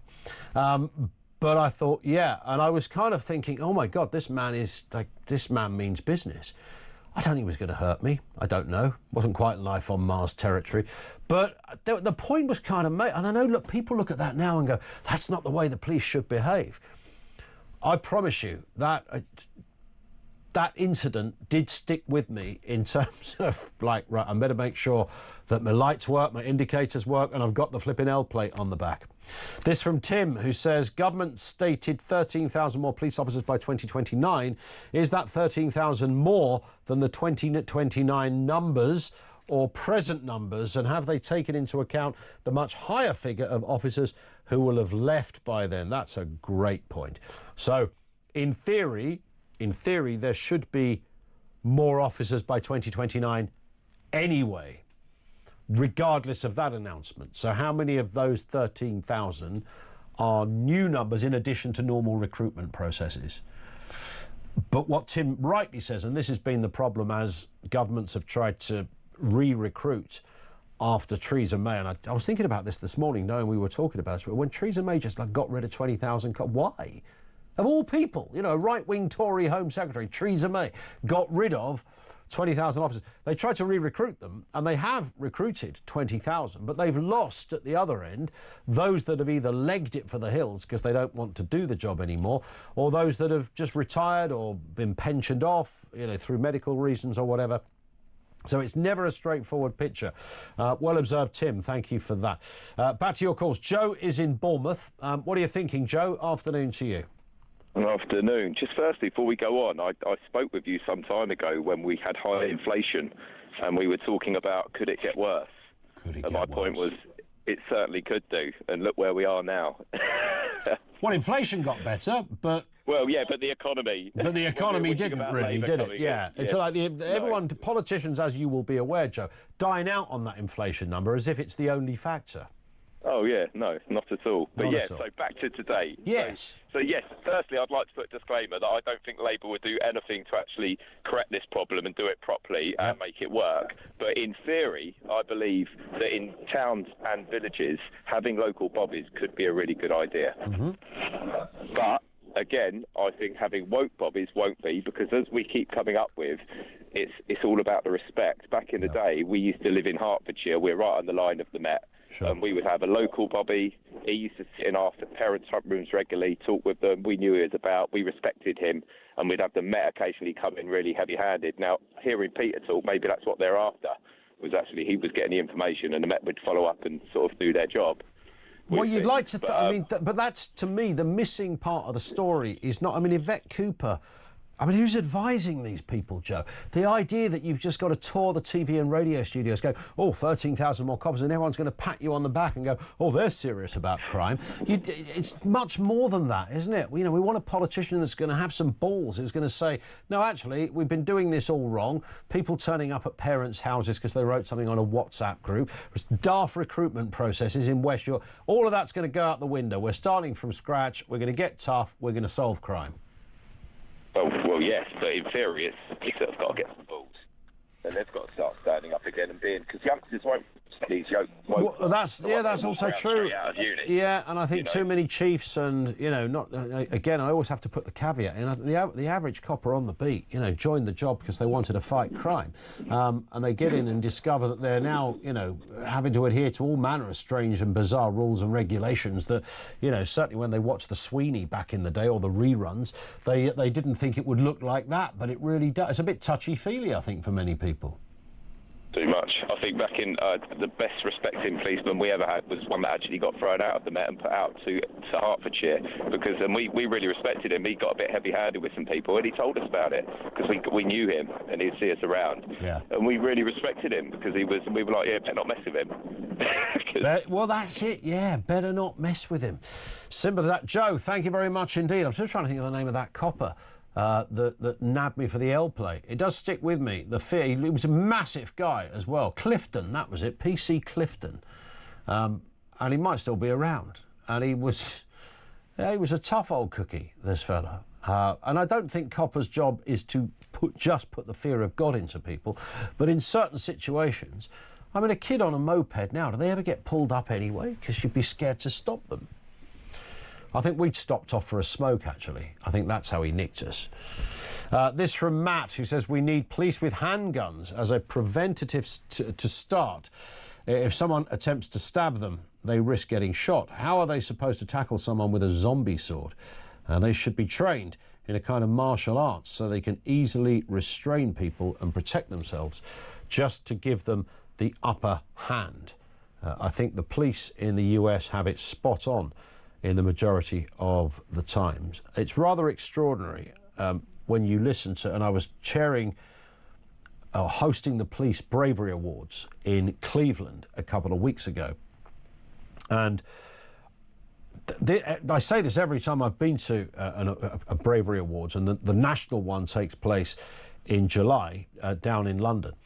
When you hear the stories of those that have been marked out, and there are many, many winners, if you like. I mean, these are just the people that happen to win in their local constabulary and have been put forward to the final, etc. The stories are, I mean, they are beyond believable what officers did. And not only that, they did it without a gun. There's a couple of occasions when it might be a firearms unit that's out there dealing with something, but generally speaking, they haven't got a gun, they probably haven't got a taser. They're against some pretty brutal characters who want to kill them and do very horrible things. And the cops looking around at carnage as they're trying to, address it. And that's the job they do. They wake up in the morning and go into that. They don't know whether they're coming home. You couldn't pay me enough to do a job like that. But they need more tools, and those tools don't just come in the form of guns or tasers. It comes in the kind of political backup you have. Somebody who you sense means business, that's really on your side, absolutely on your side. Yeah, we're not going to mess around anymore. We are here to solve crime, and we will do whatever it takes to solve it. You just don't feel or sense that that's the kind of message from our political masters. 0344 499 1000. Neighbourhood bobbies. Will bobbies on the beat make a difference? Do more bobbies on the beat make a difference to crime?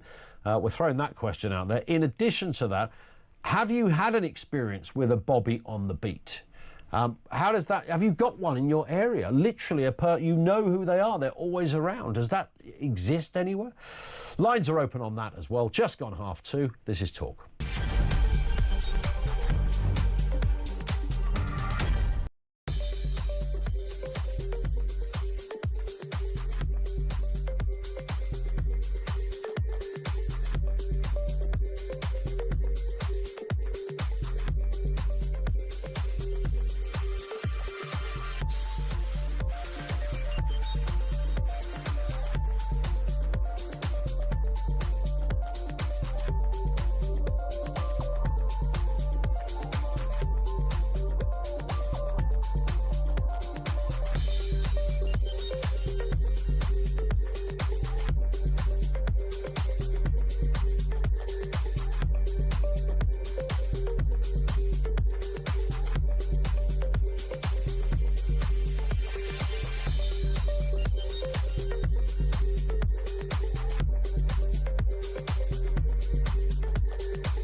Across the UK, on DAB+, on your smart speaker, on your smart TV, and on your side.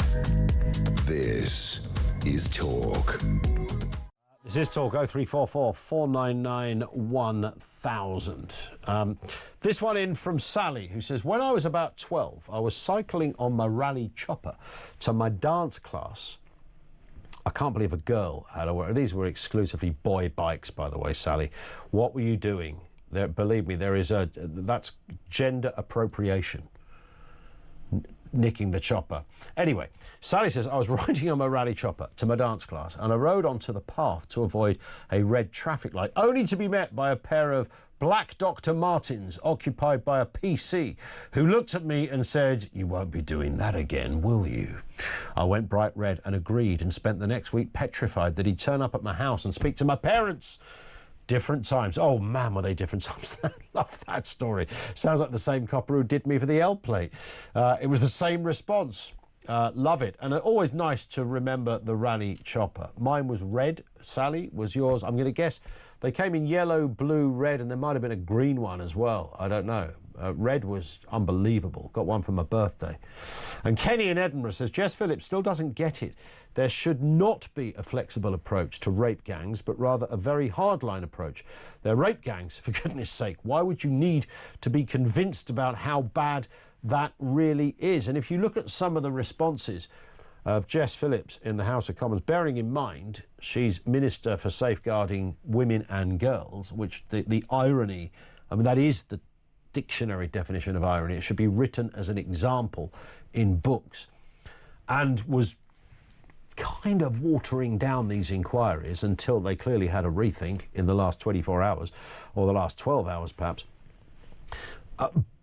But Jess Phillips's face, as she is faced with Katie Lamb, the Conservative shadow Home Office Minister, it's uncomfortable to watch, because Jess Phillips is uncomfortable hearing some of the very graphic things that were read out. Nothing we could broadcast in daytime, by the way. Nothing you could probably broadcast at night time. I mean, she was quoting verbatim from various reports into grooming gangs, and it was as graphic as you can imagine, and therefore, by definition of what they were talking about, it was deeply upsetting as well. Now, Prime Minister Keir Starmer's promise to smash the gangs has resulted in just 5 convictions. Hurrah! For operating small boats across the Channel. 6,500, just over, migrants have made that journey. Home Office figures reveal a record number of crossings, with at least 119 dinghies arriving in Britain over the last 3 months. It's funny how we've kind of just got used to that, isn't it, as a headline? You'd think it might be front pages on a daily basis. It comes as a convicted cannabis dealer has avoided deportation after arguing financial struggles during the COVID pandemic led to his crime. Well, we all do it, don't we? You know, if you are a little bit down on your luck, you can't afford that extra meal out, take the kids to Wagamama's. I know what I'll do. I'll become a drug dealer. We've all been there. Dead simple. In a moment, Aman Bogle, founding chairman of Global Britain UK. First, Henry Smith, former Tory MP, is with us. Regularly helps us out on these kind of stories. Henry, good afternoon to you. The smash the gangs thing, not going brilliantly well so far, and it doesn't appear to have deterred the gangs either. Well, it's just a social media slogan that Keir Starmer has come out with. The reality is the gangs aren't being smashed. The numbers of small boat arrivals across the English Channel are increasing, over 6,000 individuals so far this year. And out of those, it's been reported that only 6 convictions for those who are piloting these illegal crossings over onto British beaches. So, you know, the rhetoric is tough, and I'm sure maybe that makes the PR people in Downing Street feel better. The reality is the situation is getting much worse, and the matter isn't being addressed. And until we do something like leave the European Convention on Human Rights, leave the European Court, or get a carve-out when it comes to immigration matters, this will continue to happen, as indeed, I think, as we're going to come on to talk about, will continue not to be able to deport very dangerous people who shouldn't be in this country. Yeah, and what's interesting about this is that it's one of those sort of unfortunate stories where anybody could have told the Prime Minister before he came up with this smash the gangs slogan. They could have said, well, I mean, great, smash the gangs, because that's already a criminal offence, and there's already various governments around the world, Northern Europe and the UK in particular, lots of police forces, intelligence forces, etc., already looking for people who do this. That's not a new initiative in itself. So to really stake your money on this becoming a slogan central to stopping the problem was always, you know, I was about to say high risk. I think that's a bit generous, a bit daft, frankly, Henry. Well, the reality is that until we either get out of the ECHR or, as I say, get some exception to ECHR rules, it doesn't matter what the political colour of a politician is, when they say they're going to want to stop the boats and smash the gangs and all the rest of it. I'm afraid, you know, the last Conservative government got themselves into similar problems. Until you address the root cause, which will allow us to return people without them being able to challenge it in the courts, then I'm afraid the pull factor will continue. And as you rightly said in your introduction, this should be a shocking front page story. The fact that it's become commonplace, the fact that we've become almost desensitized to it is deeply concerning. It is indeed, and just to juxtapose that story with the one we just alluded to as well, the cannabis dealer avoiding deportation after arguing financial struggles during COVID. Lots of families up and down the country, you'd have seen it with your constituents, Henry, had financial struggles during COVID. I don't think many became drug dealers as a result. It's extraordinary that this would be seen even as any kind of defence. You'd imagine any panel or group of legal experts would just laugh at this and say, is that the best you've got? Well, I'll give you an example. When I was a Member of Parliament, I represented Crawley constituency, which contains Gatwick Airport. We had a lot of people, because people weren't able to fly, a lot of employees like flight attendants who were grounded, were effectively furloughed or out of work. What they did was many of them went into helping out in hospitals and with the vaccination drive, doing something really positive.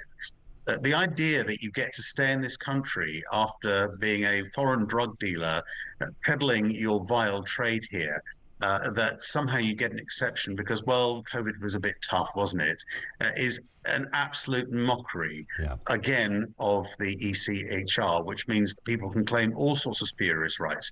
There's one I've just seen, actually, today, another case where an Iranian has been prevented from being deported after a criminal conviction because he has too many Facebook friends. It is just ridiculous. Too many Facebook friends. We cannot police our borders in these circumstances.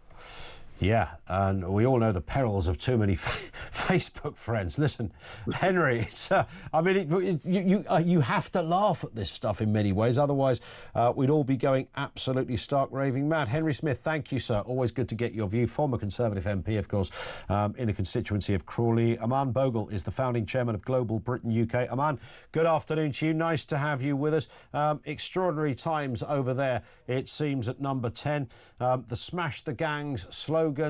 This was going to sort everything out. How do you see it going? Good afternoon, and good to be on your show. Well, look, I think on a day that we saw that Hamas are using the ECHR card to get deprescribed as a terror outfit in the UK, I think it's a real indictment of where the country is when it comes to these three things. Yeah. I think the British public, are facing challenges from three fronts when it comes to illegal migration. This Labour government, which is ideologically committed to abolish our borders, to change even the terminology around this. So they no longer refer it to as illegal migration. The Home Office is now saying it's irregular migration. It isn't. It's illegal. Yeah. It's people breaking into Britain. Number two, we face a Home Office that is unfit for purpose. It's a Home Office which has more press officers than people dealing with illegal migration, for example. And number three, we face a judiciary that is filled up to the brim with activist judges who are letting people who break our laws, who insult our generosity, who intimidate and harass and commit criminal activity against ordinary British citizens, and yet are allowed to stay in this country, which is a privilege. So I think three big fronts that the British public are having to deal with this.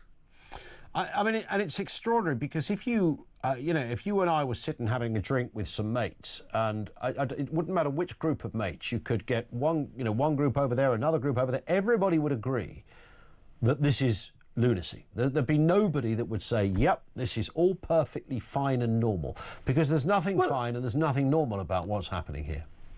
Indeed. I mean, look, this is costing the taxpayer £8 million a day to put these people up in taxpayer-funded four-star migrant hotels, which is a scam in itself. Every single illegal dinghywala which breaks into Britain over their lifetime will end up being a net cost to the taxpayer. And let's be honest, we're not getting doctors and engineers and all the rest of it. The bottom line here is, Britain is the land of A, the rule of law, and B, doing the right thing. It's about fairness. It's about a level playing field. Every single illegal dinghy-wala that crosses the channel and breaks into Britain is a slap in the face of not just every single taxpayer, but also every single legal migrant who have jumped through hoops to make this country their home. So it's about fairness. It's about doing the right thing. And it's not happening. We've had more than 30,000 illegal dinghy-walas break into Britain since Starmer came into number 10. You know, we were promised by him, by Labour, that Starmer would smash the gangs. It's the gangs smashing Starmer. It is precisely that, because nothing has changed. Those numbers are accelerating, and cases on the other side of this discussion of people that we want to deport but can't because of bizarre reasons, from cannabis factories to chicken nuggets, seem to be growing by the day. Is there any hope, Aman? Just a final point.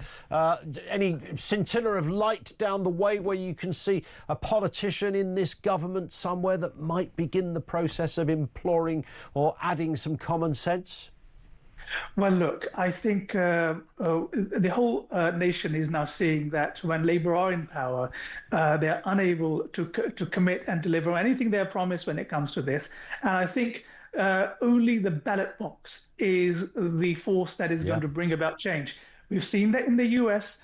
You know, it was 10 times worse in the US with the border crossings being facilitated by the Biden administration. And what have we seen since President Trump has come in? 96% drop in border crossings from Mexico. It takes will. We have the laws. It needs the political will to implement them. It's quite simple, really.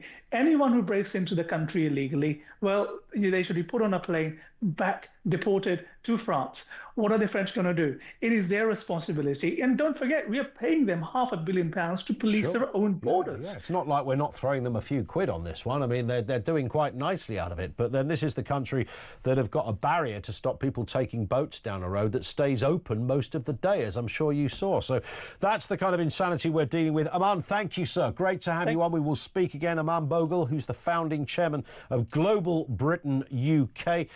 They're an organisation that is very, very vocal on all sorts of post-Brexit issues, including this one. 0344 499 1000. Thoughts from you on that? Our lines are open. This is Talk.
We are seeing more people put onto these boats as well, and that is because the demand has not abated at all. Yes, we might be making things slightly more difficult for the people smugglers, putting a bit of grit in the ointment, but we're not really doing anything to stem those flows. And that's why when the Labour Party came in and they decided to scrap all semblance of a deterrent, they really effectively bound themselves to a policy that is doomed to fail, because if you don't do anything that would persuade individuals looking to cross the channel that it's not worth their while and that they won't get asylum.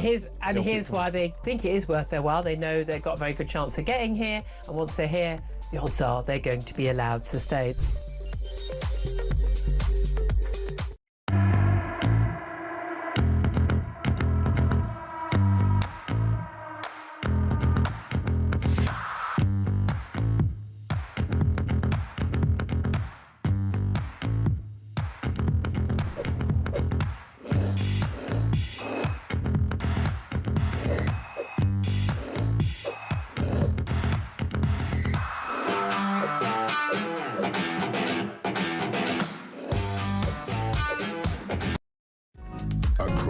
UK. On DAB+, on your smart speaker, on your smart TV, and on your side. This is Talk. Just before we get back to business, don't go away, Alex and Andy with you guys in just a second. The voice of doom is back. We had a bit of a respite yesterday. For obvious reasons, the kind of subjects we were talking about didn't really lend themselves to taking a break and having a fun mystery voice competition. But that's where we're at today. Day 9 of this one for 9 whole days. This has not gone yet. It's the mystery voice with a political angle. That means the voice you're about to hear could be a politician or someone obviously connected in some way with politics. Have a listen. Political decisions were taken. Who is that? Here it is again. Political decisions were taken. Now, don't call in, because we ain't got any prizes at this end, but you can message in if you fancy having a go. 87222 is the number. If we get a correct answer, right after the news headlines at 3, we will reveal the answer. If we don't, it rolls over to tomorrow, day 10. Here's the voice again. Political decisions were taken. 87222, if you think you know. It's not David Cameron, by the way. Don't guess David Cameron. Nor is it Angela Rayner that somebody guessed yesterday. Ain't her either. This is Alex in Cheltenham. On migration, Alex, what have you got for us? Hello. I just don't understand why they're wasting time trying to deport a cannabis dealer when we've got rapists and violent criminals that need deporting. That's very true. Yeah. Is it hanging through? Like, it seems ridiculous that they're not deporting rapists, but somebody's selling pot, which is as close to victim this crime as you could get. Well, quite possibly, but I mean, if you were an illegal immigrant, then that would be, that would factor in as well. But surely there's far more dangerous illegal immigrants they should be focusing. No, I totally agree, but that one happened to come before the courts, obviously, because he'd done something bad, and they said, right, we're going to deport you because you committed an offence. And then the defence is, well, I had to do what I did because I was short of money. Should we not just be deporting everyone who does bad stuff? Ideally, but where you've got limited resources, you've got to focus on what's best for the public. Yeah, but we don't deport the rapists either. In fact, we don't seem to deport anybody, frankly. Not really, no. I mean, look, there are a few overstayers on visas that do get chucked out the country on a daily basis. We don't get to hear about them, but they're not invariably criminals, oddly. They're usually people who are overstayers more than anything, which is interesting. Alex, thank you for that. Worth mentioning too. Natasha says, tell me why this government and the Conservatives are happy to let dangerous people in when security of citizens is the first priority of government. Well, you'd like to think so. Not sure they got the memo on that one. Natasha, thank you. Mark in Somerset. The only thing Starmer is smashing is records for small boat arrivals. Is absolutely right. There's hundreds of the things. This is Andy in Hampshire. What have you got, Andy? Good afternoon. Good afternoon to you. Lovely programme as always. Thank you, sir. Quick question. Yeah. Didn't a couple of weeks ago, didn't the Met Police say they were getting rid of 2,000 coppers? Quite possibly. I don't recall. I mean, there's so many police stories about hiring and firing that it's hard to keep up, but maybe they did. I'm 100%, because I only listen to your station, so that's the only way I could know about it. Yeah. But they said they were getting rid of something like 2,500 policemen, including PCSOs, which does beg the question, how are they going to police if they're getting rid of police? Yeah. It seems, it's a typical Labour thing. They always say something and then they do completely the contrary to what they're going to do. I mean, it's not that hard, and I know I sound like a broken record on this, Andy, but I want to hear politicians sound as if they mean it. I just want to hear conviction politicians who believe this stuff. I was watching Yvette Cooper. She appeared all over the place this morning on radio and TV, and she's talking about a wide range of issues, but particularly this recruitment of more cops by 2029. She's also challenged on the recruitment process in one of the Yorkshire constabularies. And at no point did I get the sense that she was talking from a kind of inbuilt philosophical hub within her brain. What I got was somebody who was paraphrasing a press release. I wouldn't even like to say she was paraphrasing, because their paraphrasing seems to contain a lot of content with less substance. It's Well, yeah, indeed. You're absolutely. You're back. I mean, it's beyond belief that this is what we've got, and it's not just the Labour Party. We saw it with the previous Conservative administration, and do you know what? There's a bit, and thank you, Andy, for your call. There's a massive open goal for Kemi Badenoch. I'm available for hire, Kemi Badenoch, to come down to the shadow cabinet room or your own office and go through that whole area of what people want to hear when you're at the dispatch box, giving both barrels, supposedly, to Keir Starmer, and how that should look and how that needs to sound. And it's got to come from the heart. It's not got to come from a meeting you had with some advisors who know better than... You know, one of the reasons, by the way, Alistair Campbell, now you might have a very different view of Alistair Campbell today than the one we used to. If you remember, back in the day, Alistair Campbell was the no-nonsense, you know, the thick of it kind of, essentially Malcolm Tucker was a bit Alistair Campbell-like. Alistair Campbell back in the day took no prisoners. He knew how to do, he knew how to run the thing. He knew the press and he knew politics, and he was the perfect character to have there. And when David Cameron came in, for a bit he had Andy Coulson, and Andy had his clear difficulties, and that's a whole other story. But the point was, Andy was also a streetwise journalist and knew the terrain. He knew the territory. He wasn't some old Etonian or privately school educated Blair or Cameron type.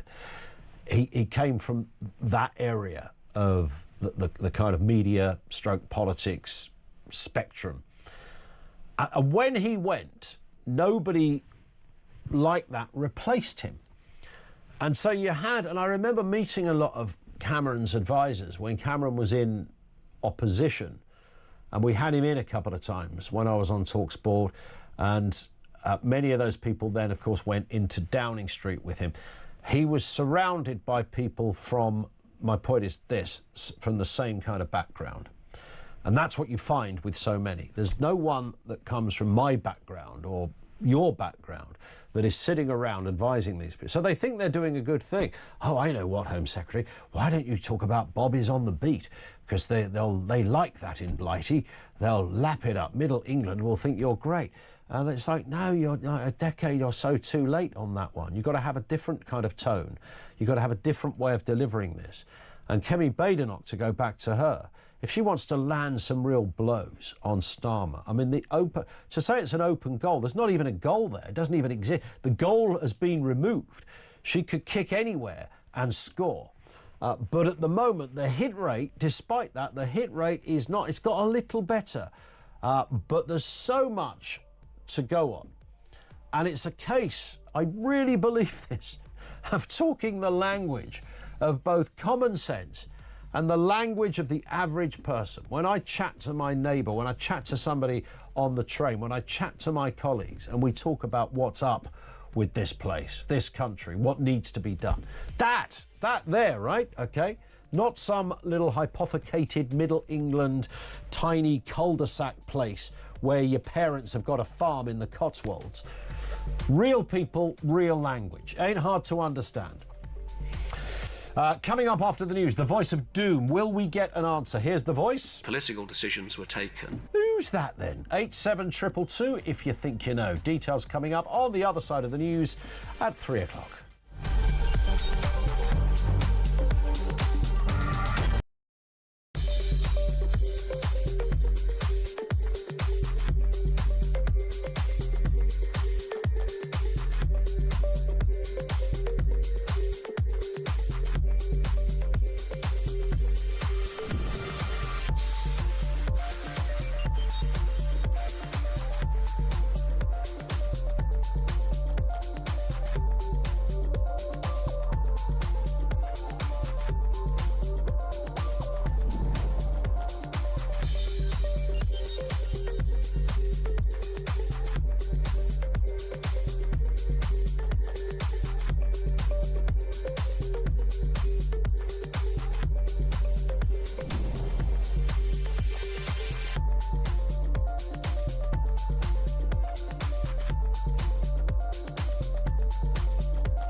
across the UK, on DAB+, on your smart speaker, on your smart TV, and on your side.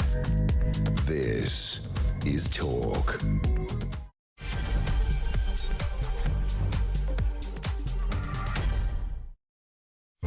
Good afternoon. 3 minutes after 3 o'clock. Welcome back to the home of common sense. As we've been discussing, thousands of bobbies returning to the beat. This is under government plans to tackle street crime with named local officers. There's going to be hotspot patrols, 13,000 new recruits by 2029. You won't be able to move for coppers. They'll be everywhere. Well, that's what they are telling us. Is this the right way forward? Will more bobbies on the beat make a difference to crime? Ultimately, that's the only question as punters that we want to see an answer to.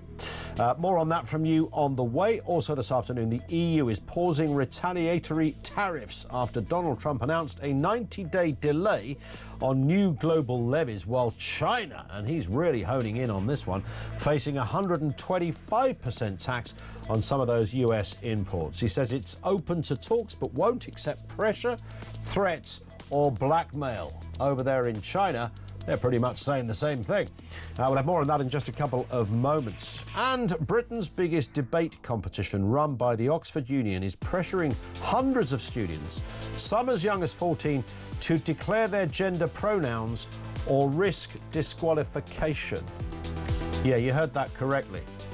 Did you see the White House press spokesman, woman, said we don't reply to emails anymore where people mention their pronouns on it? The government just won't reply to them. I think that's probably the sane way forward. Details on the way, everything you need to know, all the breaking news right here on Talk. 0344 499 1000. We'll do the voice of doom in just a second. We're going to talk to Cindy Yu as well. Jerry says, I was a sergeant in the police in the 80s. I captured a drink driver who'd run off from an accident and took him on foot to a nearby 24-hour gas station. The local talent was hanging about under the awning. The man I'd captured had blood streaming down his face from the car crash. I heard one of the yoblets say, "Bloody hell, better not mess with him. Look what he's done to that matey." I was thereafter recognised in my district amongst as a hard man, which I was not. I did not protest my innocence. I love that. They thought, look, he's giving him a proper smack. Love it, Jerry. Thank you very much. And thank you for your innings as well in the job back in the day. Let's move to this story then. Of course, this is all dominant at the moment. The EU pausing its retaliatory tariffs on the US for 90 days, mirroring Donald Trump's decision to hold off on higher import taxes. Now, China remains very much the exception here. They're facing 125% levy on goods at the American border. Where does this end? Beijing says it hopes talks, but without pressure. It hopes to talks, is open to talks, but without pressure and blackmail. Let's have a listen, though, to Donald Trump in full action. The bond market is very tricky. I was watching it, but if you look at it now, it's beautiful. The bond market right now is beautiful. But yeah, I saw last night where people were getting a little queasy. I think everything had, well, the big move wasn't what I did today. The big move was what I did on Liberation Day. I did a 90-day pause for the people that didn't retaliate, because I told them if you retaliate, we're going to double it. And that's what I did with China, because they did retaliate. They did retaliate, and will continue to do so as it stands. Where does this end? Let's speak with Cindy Yu, assistant editor at The Spectator and host of the Chinese Whispers podcast. Cindy, good to talk again. Nice to have you with us. I mean, curious time since we last spoke. Who could have written this script? But there it is. The tariffs are out there. They're up and running, and the exception to what has happened to just about every other country is China. This is your homeland. This is your place. Give us your take on this, and you do, of course, a podcast called the Chinese Whispers podcast. Give us your take on what you sense is the MO here. What do you think Trump is doing, and what do you think about China's response? Yeah, Ian, I mean, the pre-Liberation Day world feels very far away now, doesn't it, in distant memories. Yeah. definitely a new world. I don't want to say order because there's so much chaos, there's so much disorder going on here. What Trump is trying to do, which I think is the goal that many people would agree with, is to move industry back to the US, of course, to tackle that trade deficit that the US has with much of the world, but particularly with China. The methods that he has chosen, as I'm sure you've talked about on the show for a lot of time since Liberation Day, is controversial. And what he has done yesterday, this idea of a 90-day reprieve, I think sows more disorder in terms of how much can we rely on this president to actually follow through on his threats. Where does this leave things in 90 days? What does this all mean, especially for the countries that are not China and the US? Because clearly, as you mentioned, China has decided what to do. You know, China has basically said, if you want to talk, the door is open. If you want to fight, we'll fight with you until the end. And that is basically almost verbatim a quote that the Chinese state media is rolling out at the moment. And so they're matching the US tariff. They haven't yet got it up to 125%, but you know, I wouldn't be surprised if they do very, very soon. They've also talked about export controls on certain rare metals, on blacklisting of American companies. I think we're really in uncharted territory at the moment, and it could be so much worse than the first trade war. Yeah, and of course, the Chinese administration are a fairly brutal bunch, much like the Trump administration. So you've got two kind of hardened minds, almost immovable, considering what to do next. It's often called this game of 3D chess. It's either that or it's just a Monty Python sketch, frankly, Cindy, because, you know, I'm waiting for the next number and a buzzer to go off. We're going to go 145. We'll do 165. But where does it stop?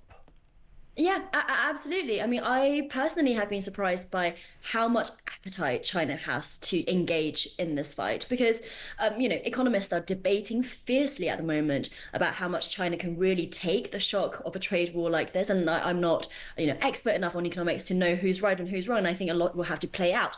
But the facts of the matter are that the Chinese economy has been slowing down in terms of growth in the last few years. It hasn't recovered from COVID well. During the pandemic, it was also the housing crisis, which has not resolved itself yet.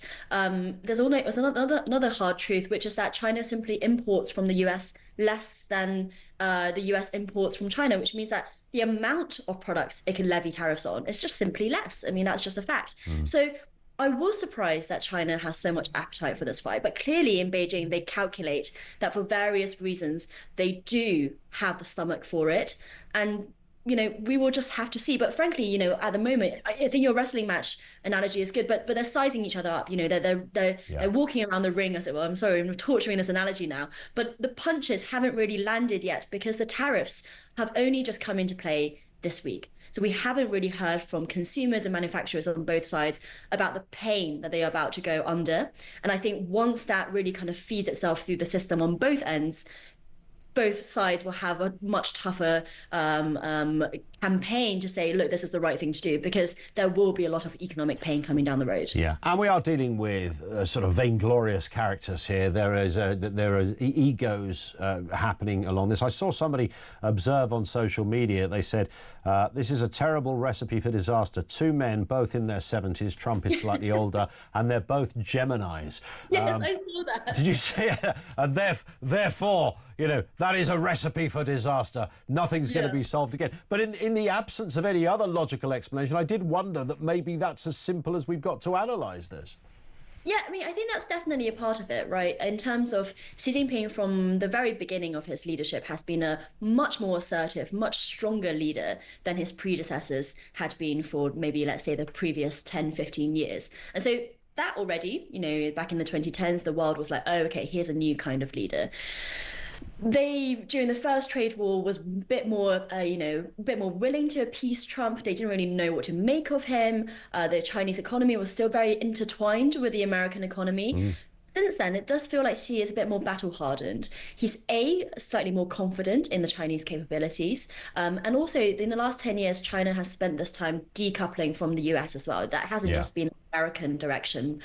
China's imports and exports with the US have fallen as a proportion of its total trade. So it basically relies on US trade much less than it did before. And so, Xi feels like he can have this fight. And it was funny, actually, yesterday Trump said that, I know President Xi, I think he's a very intelligent man, he's a very proud man. And I just thought, well, so are you. So that goes to your very point about how these two characters are very similar in some ways, and neither of them are going to kind of back down. And the rest of the world is just kind of watching through our fingers. Is President Xi a capitalist or a communist? What a great question. I don't think many people can really speak to what is in Xi's heart, as it were. He is just such a understated leader, and even people who have personally had interactions with him, from reading from memoirs and biographies, find it very hard to put their finger on what he is about. Previously, when he was a regional governor in China, he was very pro-free trade, actually. He was very pro-trade with Americans and with even the Taiwanese.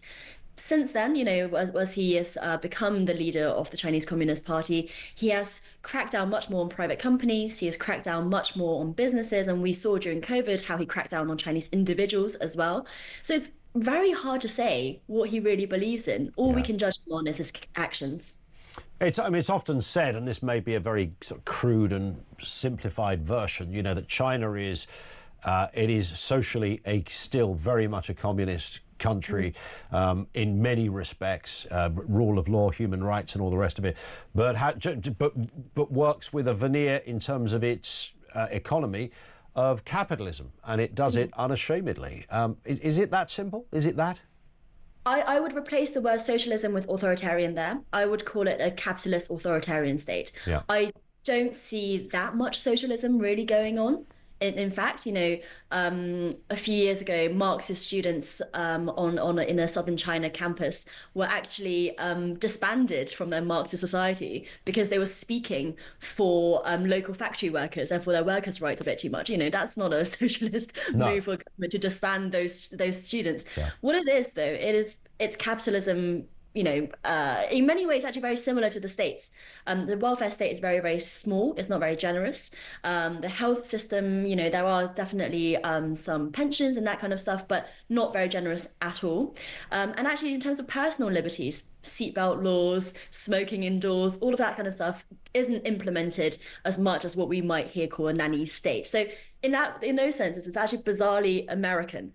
Yeah. But when the party wants to take control, it is absolutely the last voice, basically, having the last say. It is the one that takes control. So I think that's why I would call it a capitalist authoritarian state.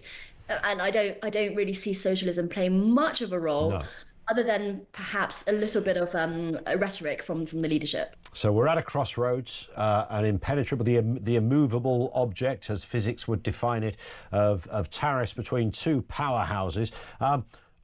Instinctively, not necessarily, Cindy, what is going to happen, but there must be a timeline on this. This can't go on forever. Yeah, I agree. I guess the question is just how much pain will be suffered before it ends, and how does it end? It's unclear what would allow Trump to think, I have had victory.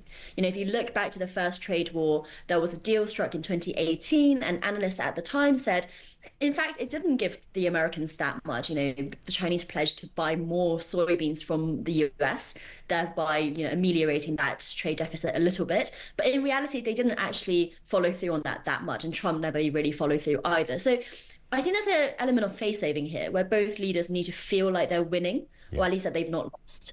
But they have to fight it out a bit before that point. And as I say, it is really the rest of the world and the globalization as we know it that will be the victim of that, because we simply don't know how long it will take to get to that stage. Indeed. Cindy, great to have you on again. Nice to speak. Thank you. Cindy Yu, assistant editor over there at The Spectator. She's also the host of the Chinese Whispers podcast. Interesting to get her take on how you would define China as a country as well. What is likely to happen here at some point? You kind of know it's going to go away. It's sort of going to disappear. By the way, talking of things that have disappeared, what's happened with Ukraine and Russia? Is that all finished and done now? Is everything back to normal? Everything been rebuilt? It's all gone very, very quiet on that one. Headlines can overtake other headlines, I get that, but that story was hardly a kind of sidebar issue. It was the biggest story on the planet. Russia and Ukraine. Is there going to be a peace deal? We'll watch with interest. Before we go any further, the voice of doom. Did we get a winner? Remember, just before the news, we played you the current mystery voice. It's day 9 of this mystery voice. Here it is. Political decisions were taken. Who is that? These were some of the guesses. Sid James. No. Sebastian Newbold Coe. Is that his middle name? Or has somebody just made that up? It's not Sebastian Coe. That is apparently his middle name. Yes, we've just found out. Chris Whitty, no. Matt Hancock, it is not. George Young, no.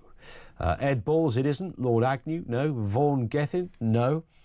David Sterling, it is not. In fact, we still haven't got a winner. And I know I keep saying this, is that it's hard to know when we come up with a voice if it's going to go on forever or go. Every time we've come up with one that we think, oh, this is a real stinker, there's no one's going to get this, bang, someone gets it on day one. Some really obscure voices as well. This one, I would say, is a bit obscure, but no more so than any others we've used. So think politics.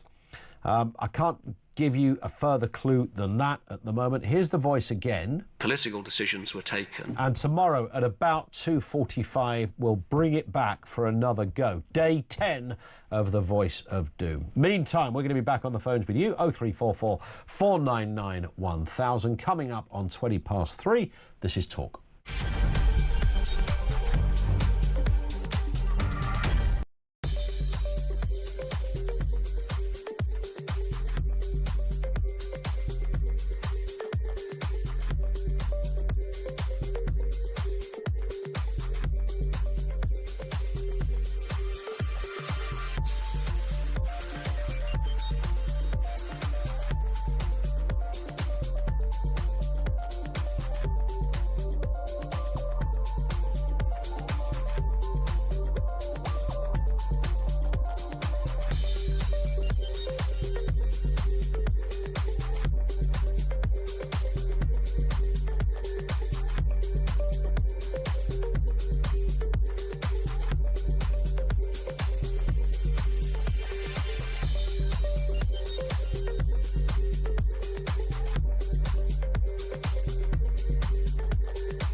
We are seeing more people put onto these boats as well, and that is because the demand has not abated at all. Yes, we might be making things slightly more difficult for the people smugglers, putting a bit of grit in the ointment, but we're not really doing anything to stem those flows. And that's why when the Labour Party came in and they decided to scrap all semblance of a deterrent, they really effectively bound themselves to a policy that is doomed to fail, because if you don't do anything that would persuade individuals looking to cross the channel that it's not worth their while and that they won't get asylum.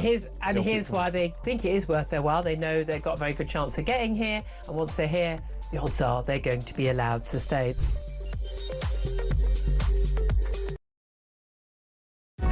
Across the UK, on DAB+, on your smart speaker, on your smart TV, and on your side. This is Talk. Reference Bobby's on the beat. Dave in Kingston says the police won't be fixed until they stop being a service and go back to being a force that is trained and empowered to apply force as required to uphold the law and protect the population. This one from Bill in Liverpool. Police on the beat. What do government mean by district officers? Each force has vast districts which are where the split split into beats. I think I know what that means. What is needed is not district officers, but beat officers. Most beat officers nowadays are PCSOs who have no power of arrest. If there is a problem, they call the police. Yeah, I mean, the difficulty with this, they talk about this number of 13,000, as was pointed out a little earlier, is that 13,000 on top of what you would ordinarily be recruiting. What form do they take? How many are actual full-on cops, and how many are PCSOs, and how many might well be special constables, which is the volunteer arm, and they only work, you know, a couple of hours or whatever it is, 3 or 4 hours a week anyway. And they're not all going to be out at the same time either. So how does that look in reality? And how big is a district? How big is the area that they'll be charged with being in charge of? I don't imagine they're going to get it down to, you know, the place has got bigger as well, hasn't it? When my mum used to talk about knowing the name of the local copper, about 7/10 of the town she lived in didn't exist then. It was tiny, really, in comparison. There was a couple of estates, and that was it. To do that now, and this is Ashford in Kent, I mean, if you couldn't be in, you know, if you were in Kennington, you couldn't be in South Ashford. You couldn't be in all of those places in one time. You'd need about 30 community officers to do that in one town. So how is that going to look? I mean, I don't want to be too pessimistic, because if it's going to do something and it works, then I'm all for it. I'm just interested how they would implement this. And this one comes in, no name given. When Peter Blexley is on screen with you, could you ask him why I have to pay for a police and crime commissioner on my council tax? Because we in Eccleston in Lancashire have not seen any police since 2010. There you go. It's a very good, question. Not the first to ask it either. Georgina is down in London on Donald Trump. Georgina, what have you got for us? Hello. Well, I've got for you, there's no way that the president of China is going to get the better of the Trumpinator. I mean, Donald Trump's popularity is soaring. He's had every intention of protecting the financial security of the United States of America. That's what he said he'd do, and that's exactly what he's done. You know, he has China in a proverbial headlock, and they are going to have to yield at some point, as other countries will stop dealing with China so as to stop having tariffs in their countries. Donald's flexing his muscles at China with the 150% tariffs. This is going to motivate other countries to start manufacturing instead of being reliant on China. And Ian, that's not a bad thing. That is not a bad thing, but I do wonder, I mean, you said something at the beginning there, Georgina, about the popularity of Trump. I mean, there are many Republicans who have questioned the velocity of this policy, not the policy itself, just the speed and the ever-changing kind of numbers involved. Yesterday, we were talking about tariffs of all varieties and, you know, different tariffs on different countries. Then suddenly, and everyone was saying, yep, he knows what he's doing. And then suddenly he blinked and they changed again. Yeah, but you can't read Donald Trump, no matter how much you analyse him. But shouldn't we be able to, if he's the president of the United States? I mean, shouldn't the people that voted for him be able to go, oh, this is what the guy stands for. I know he knows what he's doing. He's got the best poker face in the world. Nobody can read him. Certainly right I mean, on that. You have just got to buckle in and trust in Trump. And above all, people have got to stop panicking. I mean, you've got to see he's a seasoned businessman who knows how to read the stock market. He's absolutely a financial genius. He wouldn't be where he was otherwise. I say sit and watch this eagle soar. I mean, you're talking about a man, Ian, who laughs in the face of adversity. He's had everything, including the kitchen sink, thrown at him, and he's still come out of it smelling of roses, not to mention the 2 assassination attempts. That's why I call him the Trumpinator. You just can't stop the guy. In fact, I think the only gift he would give to China would be Harry and Meghan, just to get them off his toe. Well, wouldn't that be interesting? Harry and Meghan do China and never return. There is light at the end of the tunnel. Georgina, thank you for that. It is interesting the way this is playing out in the States. I mean, if you are a diehard Trump fan in the United States, I am seeing some Republicans saying, look, this wasn't quite the way the tariff thing was meant to work. He's thrown everything at it. He's thrown up confusion. Listening to how Georgina just articulated it, that this will get countries manufacturing again, being less reliant on China, showing a weakness in China.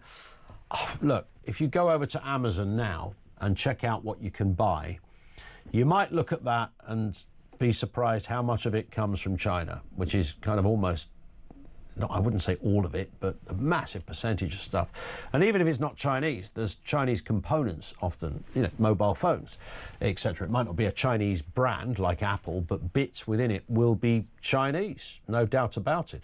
So I think the powerhouse that is China in terms of retail power and selling power around the globe, it's going to take a lot to somehow recalibrate that. I don't imagine, when you buy... I bought some of those storage bags, the vacuum storage bags, where you can bung a load of clothes in and suck the air out and store, 10 billion shirts in about 2 centimetres height of bag. They were from China. Of course they were from China. Is somebody else going to start making those bags in the meantime because of Trump's tariff? Oh, right. Oh, my God. The vacuum bags. You could apply that to so many things that you might buy from Amazon and the like, and elsewhere for that matter. Andrew is in Hertfordshire on tariffs. What do you think's going on, Andrew? Good afternoon. Good afternoon. First and foremost, never tell Mike Graham that you're putting clothes in bags and vacuuming them. That's what very elderly people do. You're above that. No, this is what parents do when they've got kids' clothes to pass down to their next kid. Well, that's your excuse. Now, look, Trump... That's the only reason, believe me. Trump and the tariff, don't worry about that, because that's happening now. But he's proven that when he gets bored, he can do anything. And what we've got to worry about is what happens next.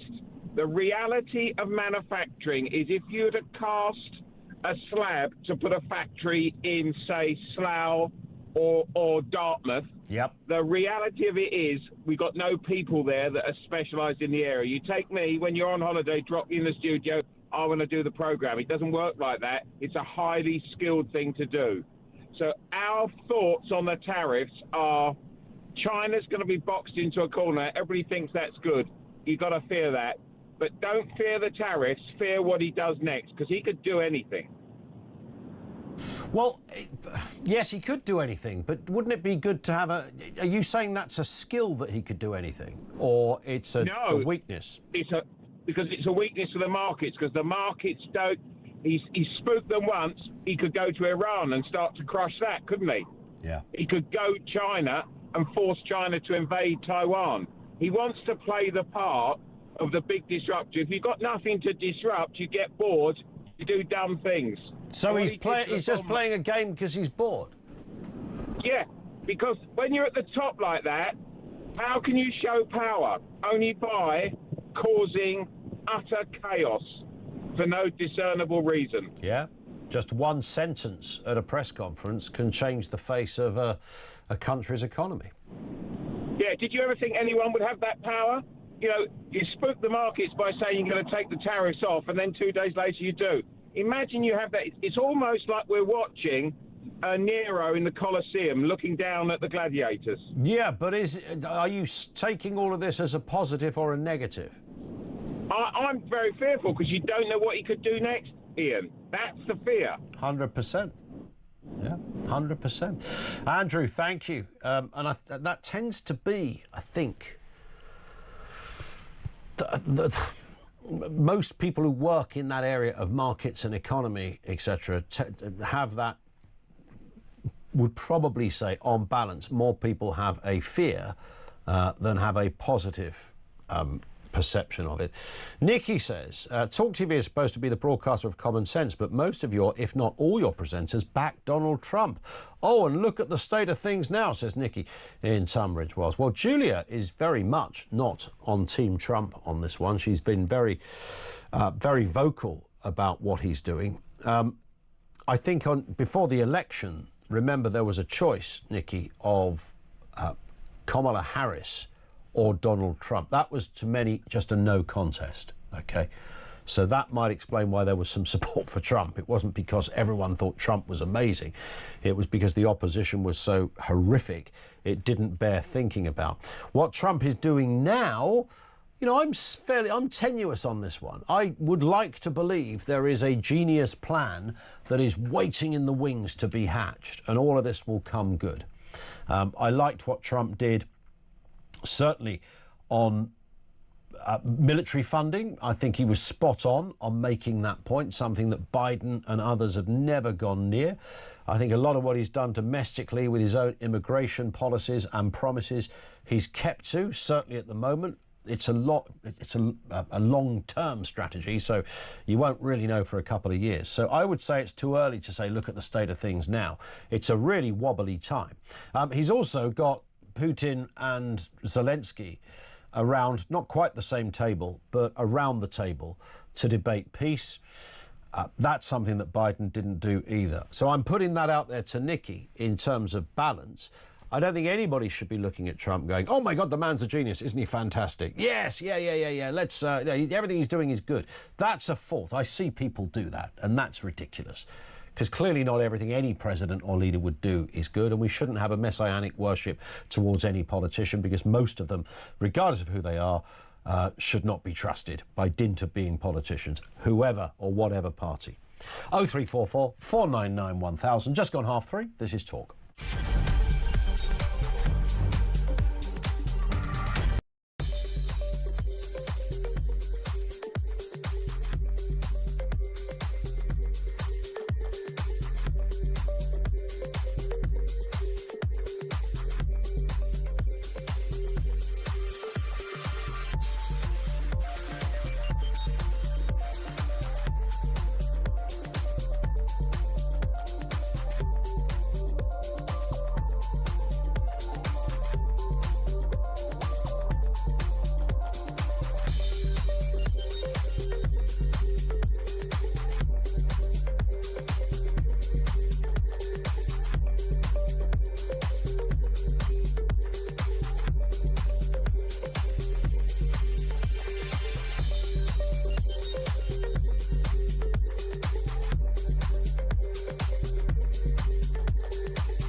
Across the UK, on DAB+, on your smart speaker, on your smart TV, and on your side.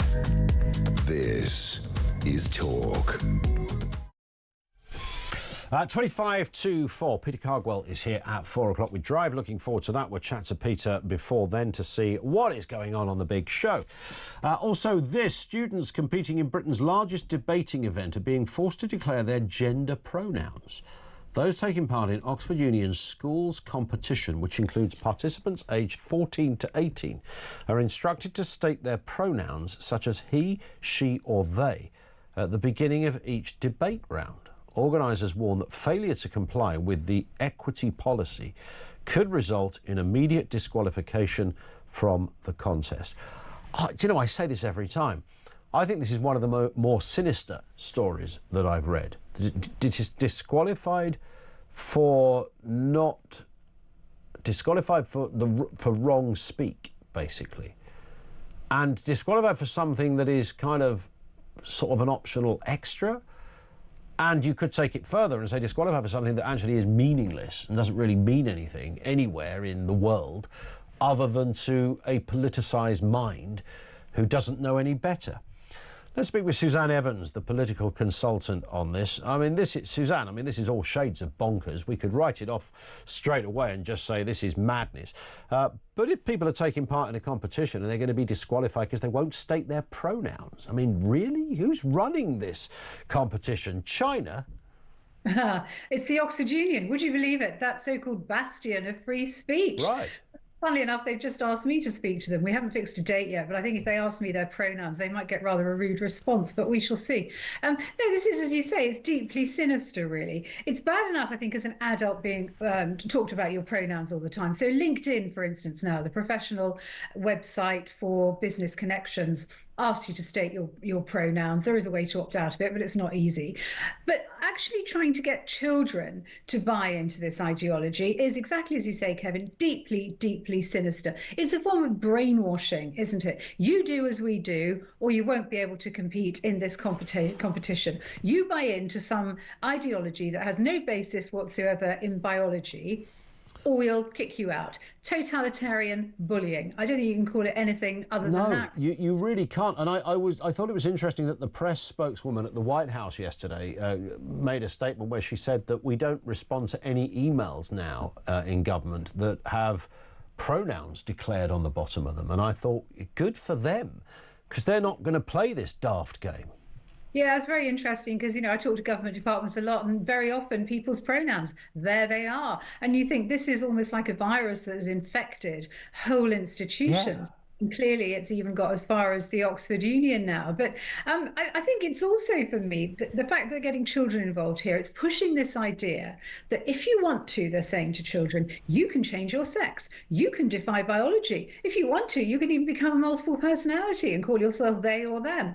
I just find it's absolutely awful, truly awful. And as I say, it's embedded now in just about every institution.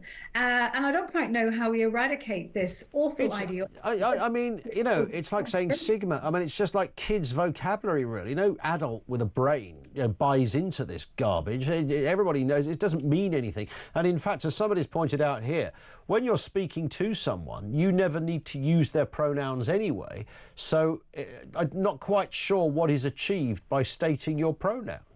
No, I don't think there's anything is achieved, really. I mean, the Oxford Union says, we want to avoid misgendering people. But what does that mean? People don't deliberately misgender people as a general rule. People say he or she by mistake, usually. In the same way, people get my name wrong all the time. They call me Susan or Sue. My name's Suzanne, but people get it wrong all the time. My name's Ian. Sometimes people call me Kevin. I think I just did, didn't I? Well, there you go. I proved the point. There you go. You see, I'm not offended, although I will go away and cry after we've stopped speaking, Suzanne. No, listen, I mean, you're absolutely right. It doesn't...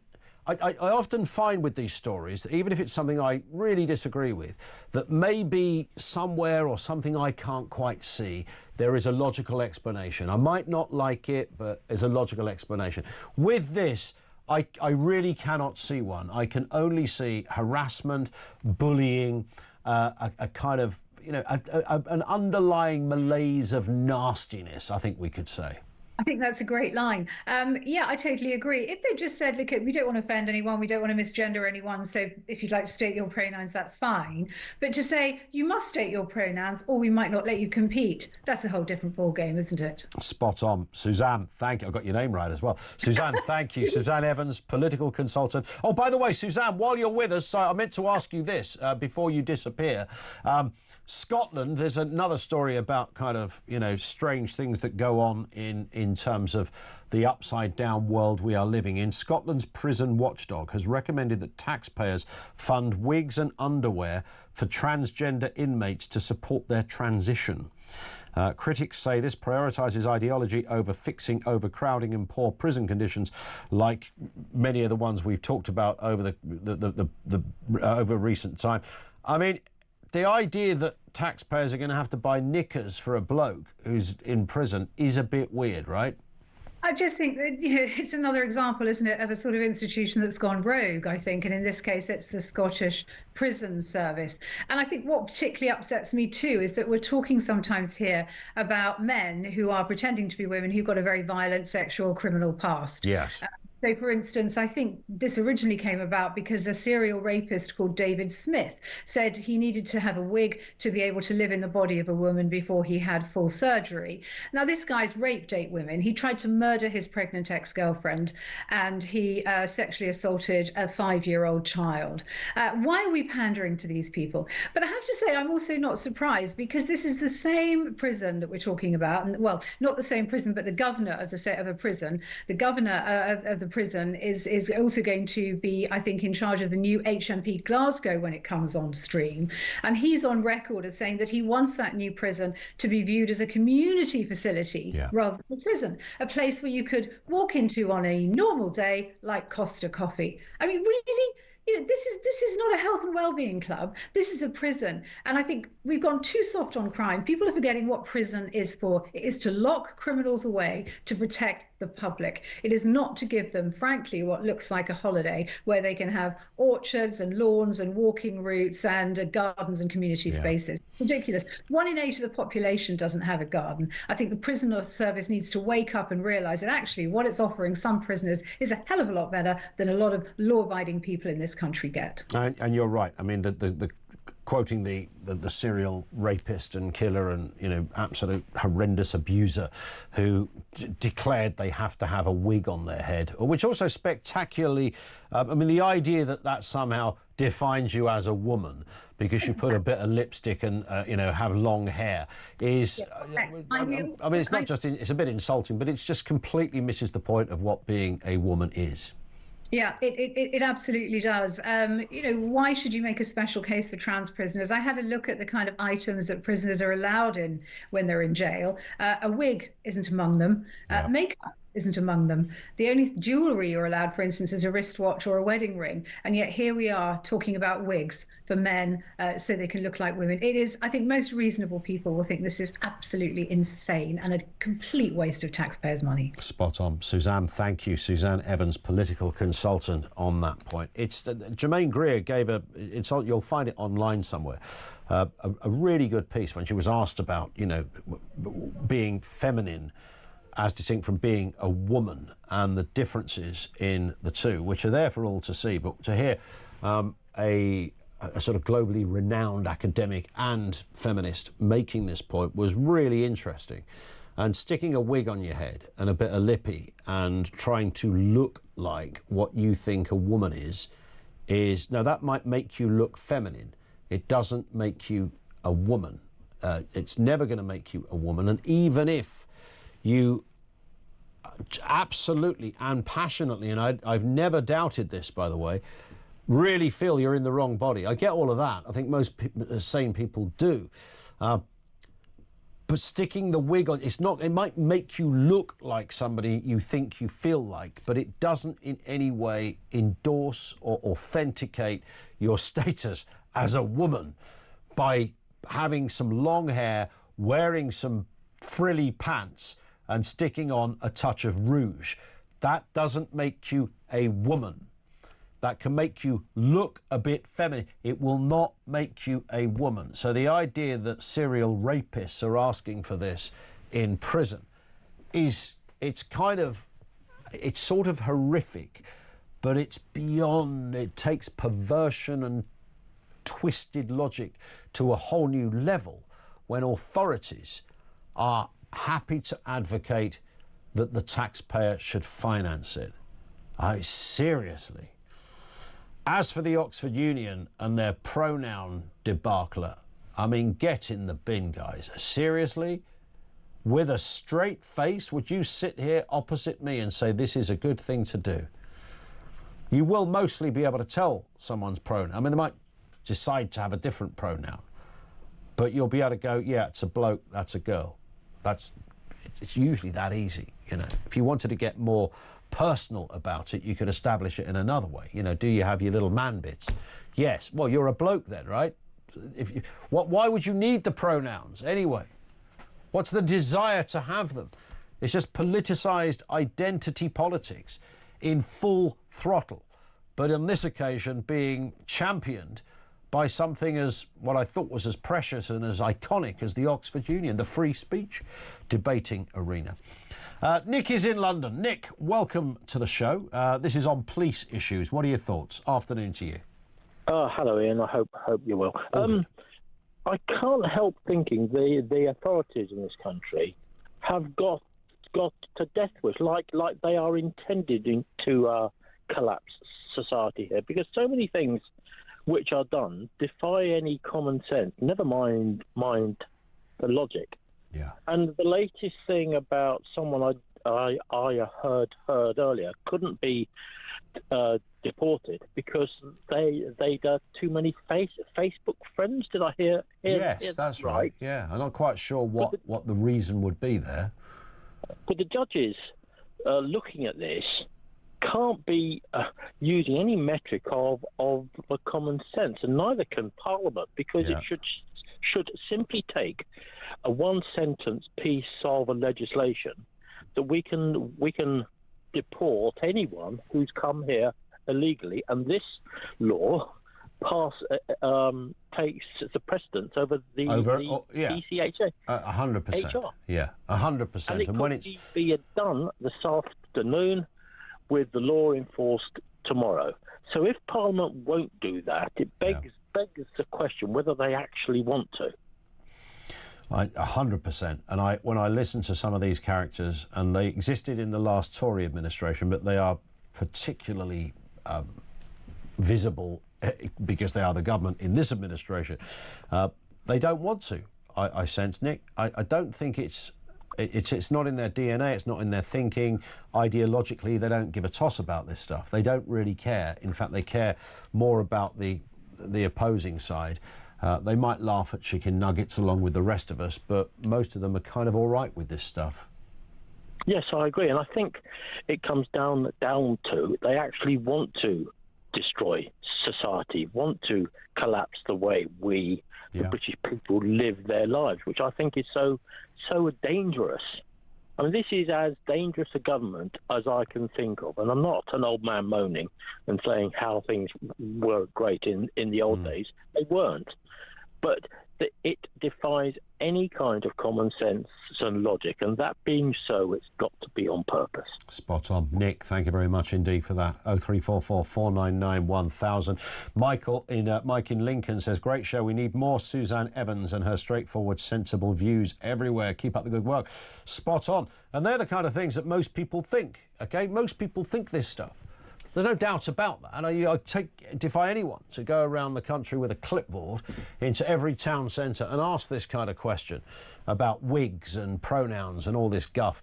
On balance, you might get one or two stragglers at the back, but you'd only get one answer on this nonsense. Caroline says, I'd love to see teenagers rejecting all the pronoun nonsense. What are the teachers going to do? Ban all kids? So be it. And then all these awful teachers cannot bully the kids if all of the common sense kids stand up against it. Rebels with a cause.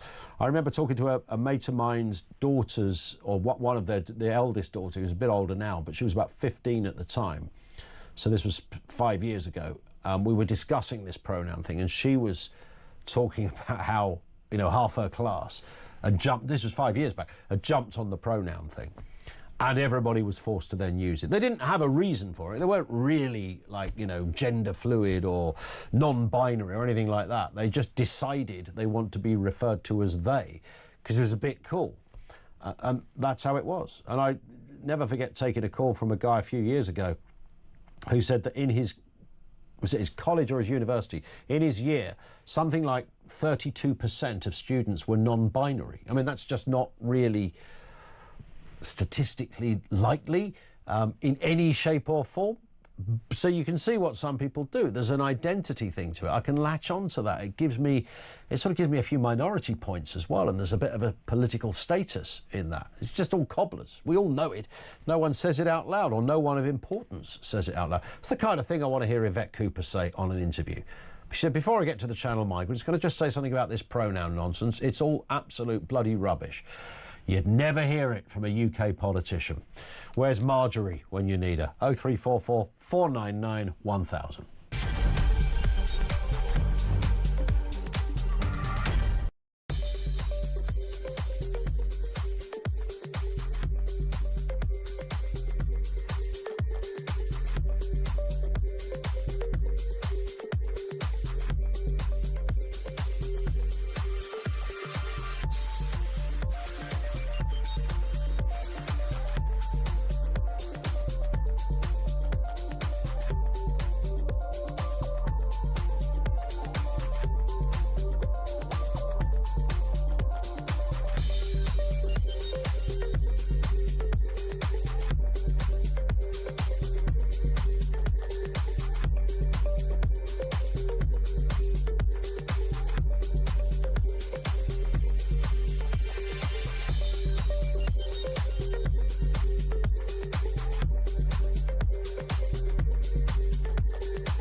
are seeing more people put onto these boats as well, and that is because the demand has not abated at all. Yes, we might be making things slightly more difficult for the people smugglers, putting a bit of grit in the ointment, but we're not really doing anything to stem those flows. And that's why when the Labour Party came in and they decided to scrap all semblance of a deterrent, they really effectively bound themselves to a policy that is doomed to fail, because if you don't do anything that would persuade individuals looking to cross the channel that it's not worth their while and that they won't get asylum.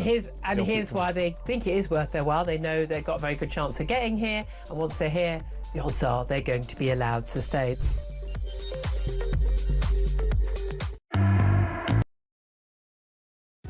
Across the UK, on DAB+, on your smart speaker, on your smart TV, and on your side. This is Talk. My name is Ian, and my pronouns are he, him, and funk warbler. I don't know why, but neither do you when you're using your crazy pronoun things. What is a funk warbler? Is it a thing? Is it a bird, or did I just... I think I might have just invented it. This is Mark in Portsmouth. How you doing, Mark? Hi, Ian. Yeah, well, thank you. And great show as usual, and I'm an avid listener of Talk Radio, obviously. Thanks for taking my call. Yeah, on this issue about policing, Ian, I think it's absolutely essential we have police officers on the beat, and it is a little bit worrying that the government's now calling for, extra resources put on the beat, which there should be anyway. I'm a great advocate of local policing.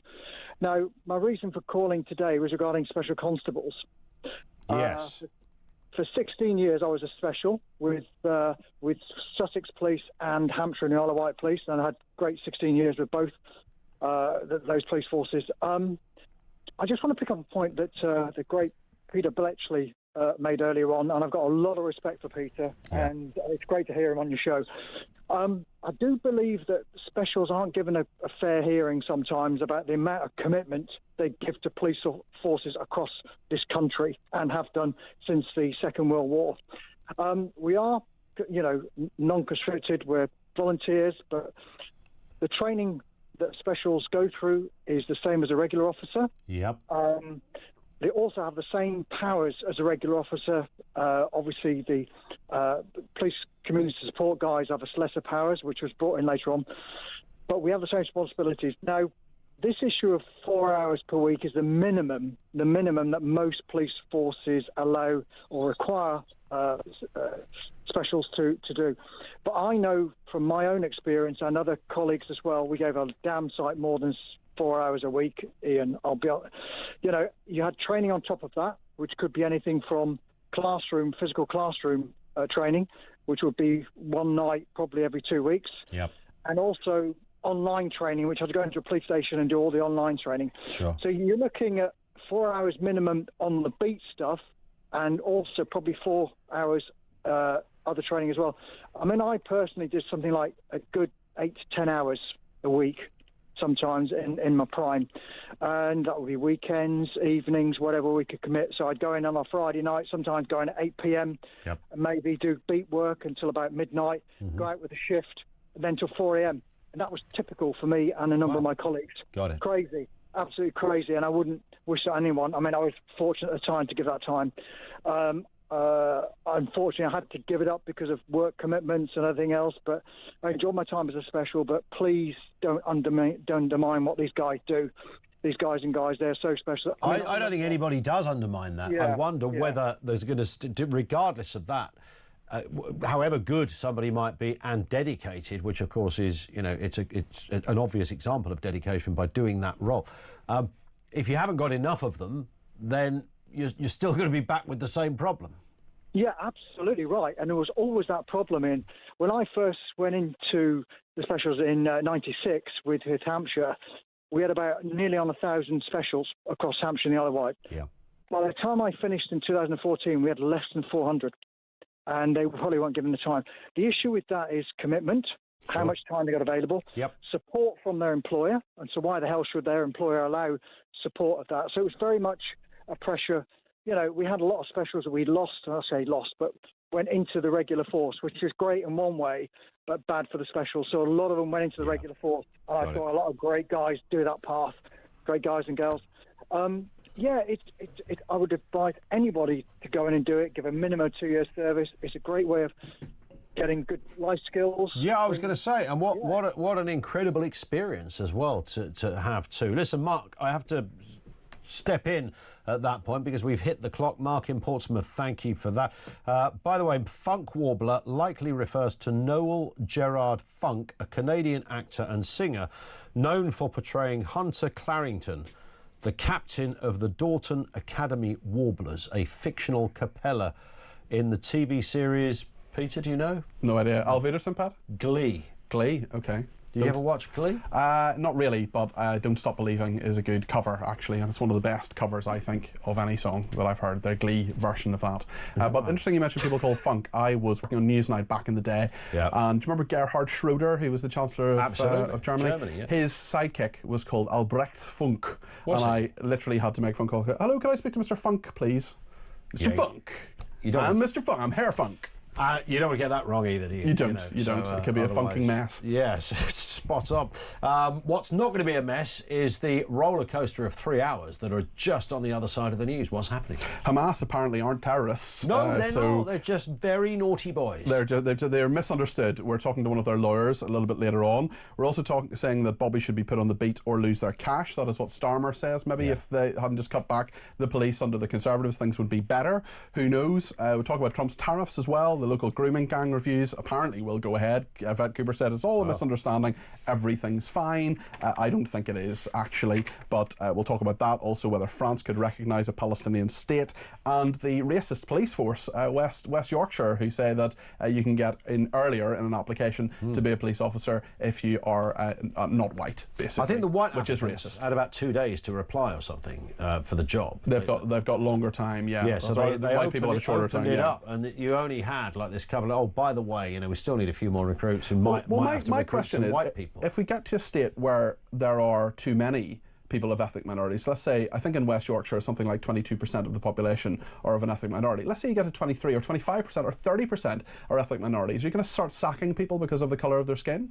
Well, if you based it literally and intellectually on the logic, you would have to. You'd have to say we are. Exactly. There was a point, wasn't there, when didn't the BBC massively I think it might have been EastEnders, where they were collared for over-representing. Right. In whether it was an episode or a series of episodes, whatever it happened to be, that they were so obsessed with not being seen to not reflect, the East End, that they went hell for leather and got it horribly wrong and went too far the other way. And when the people were looking into it, they go, "What's going on?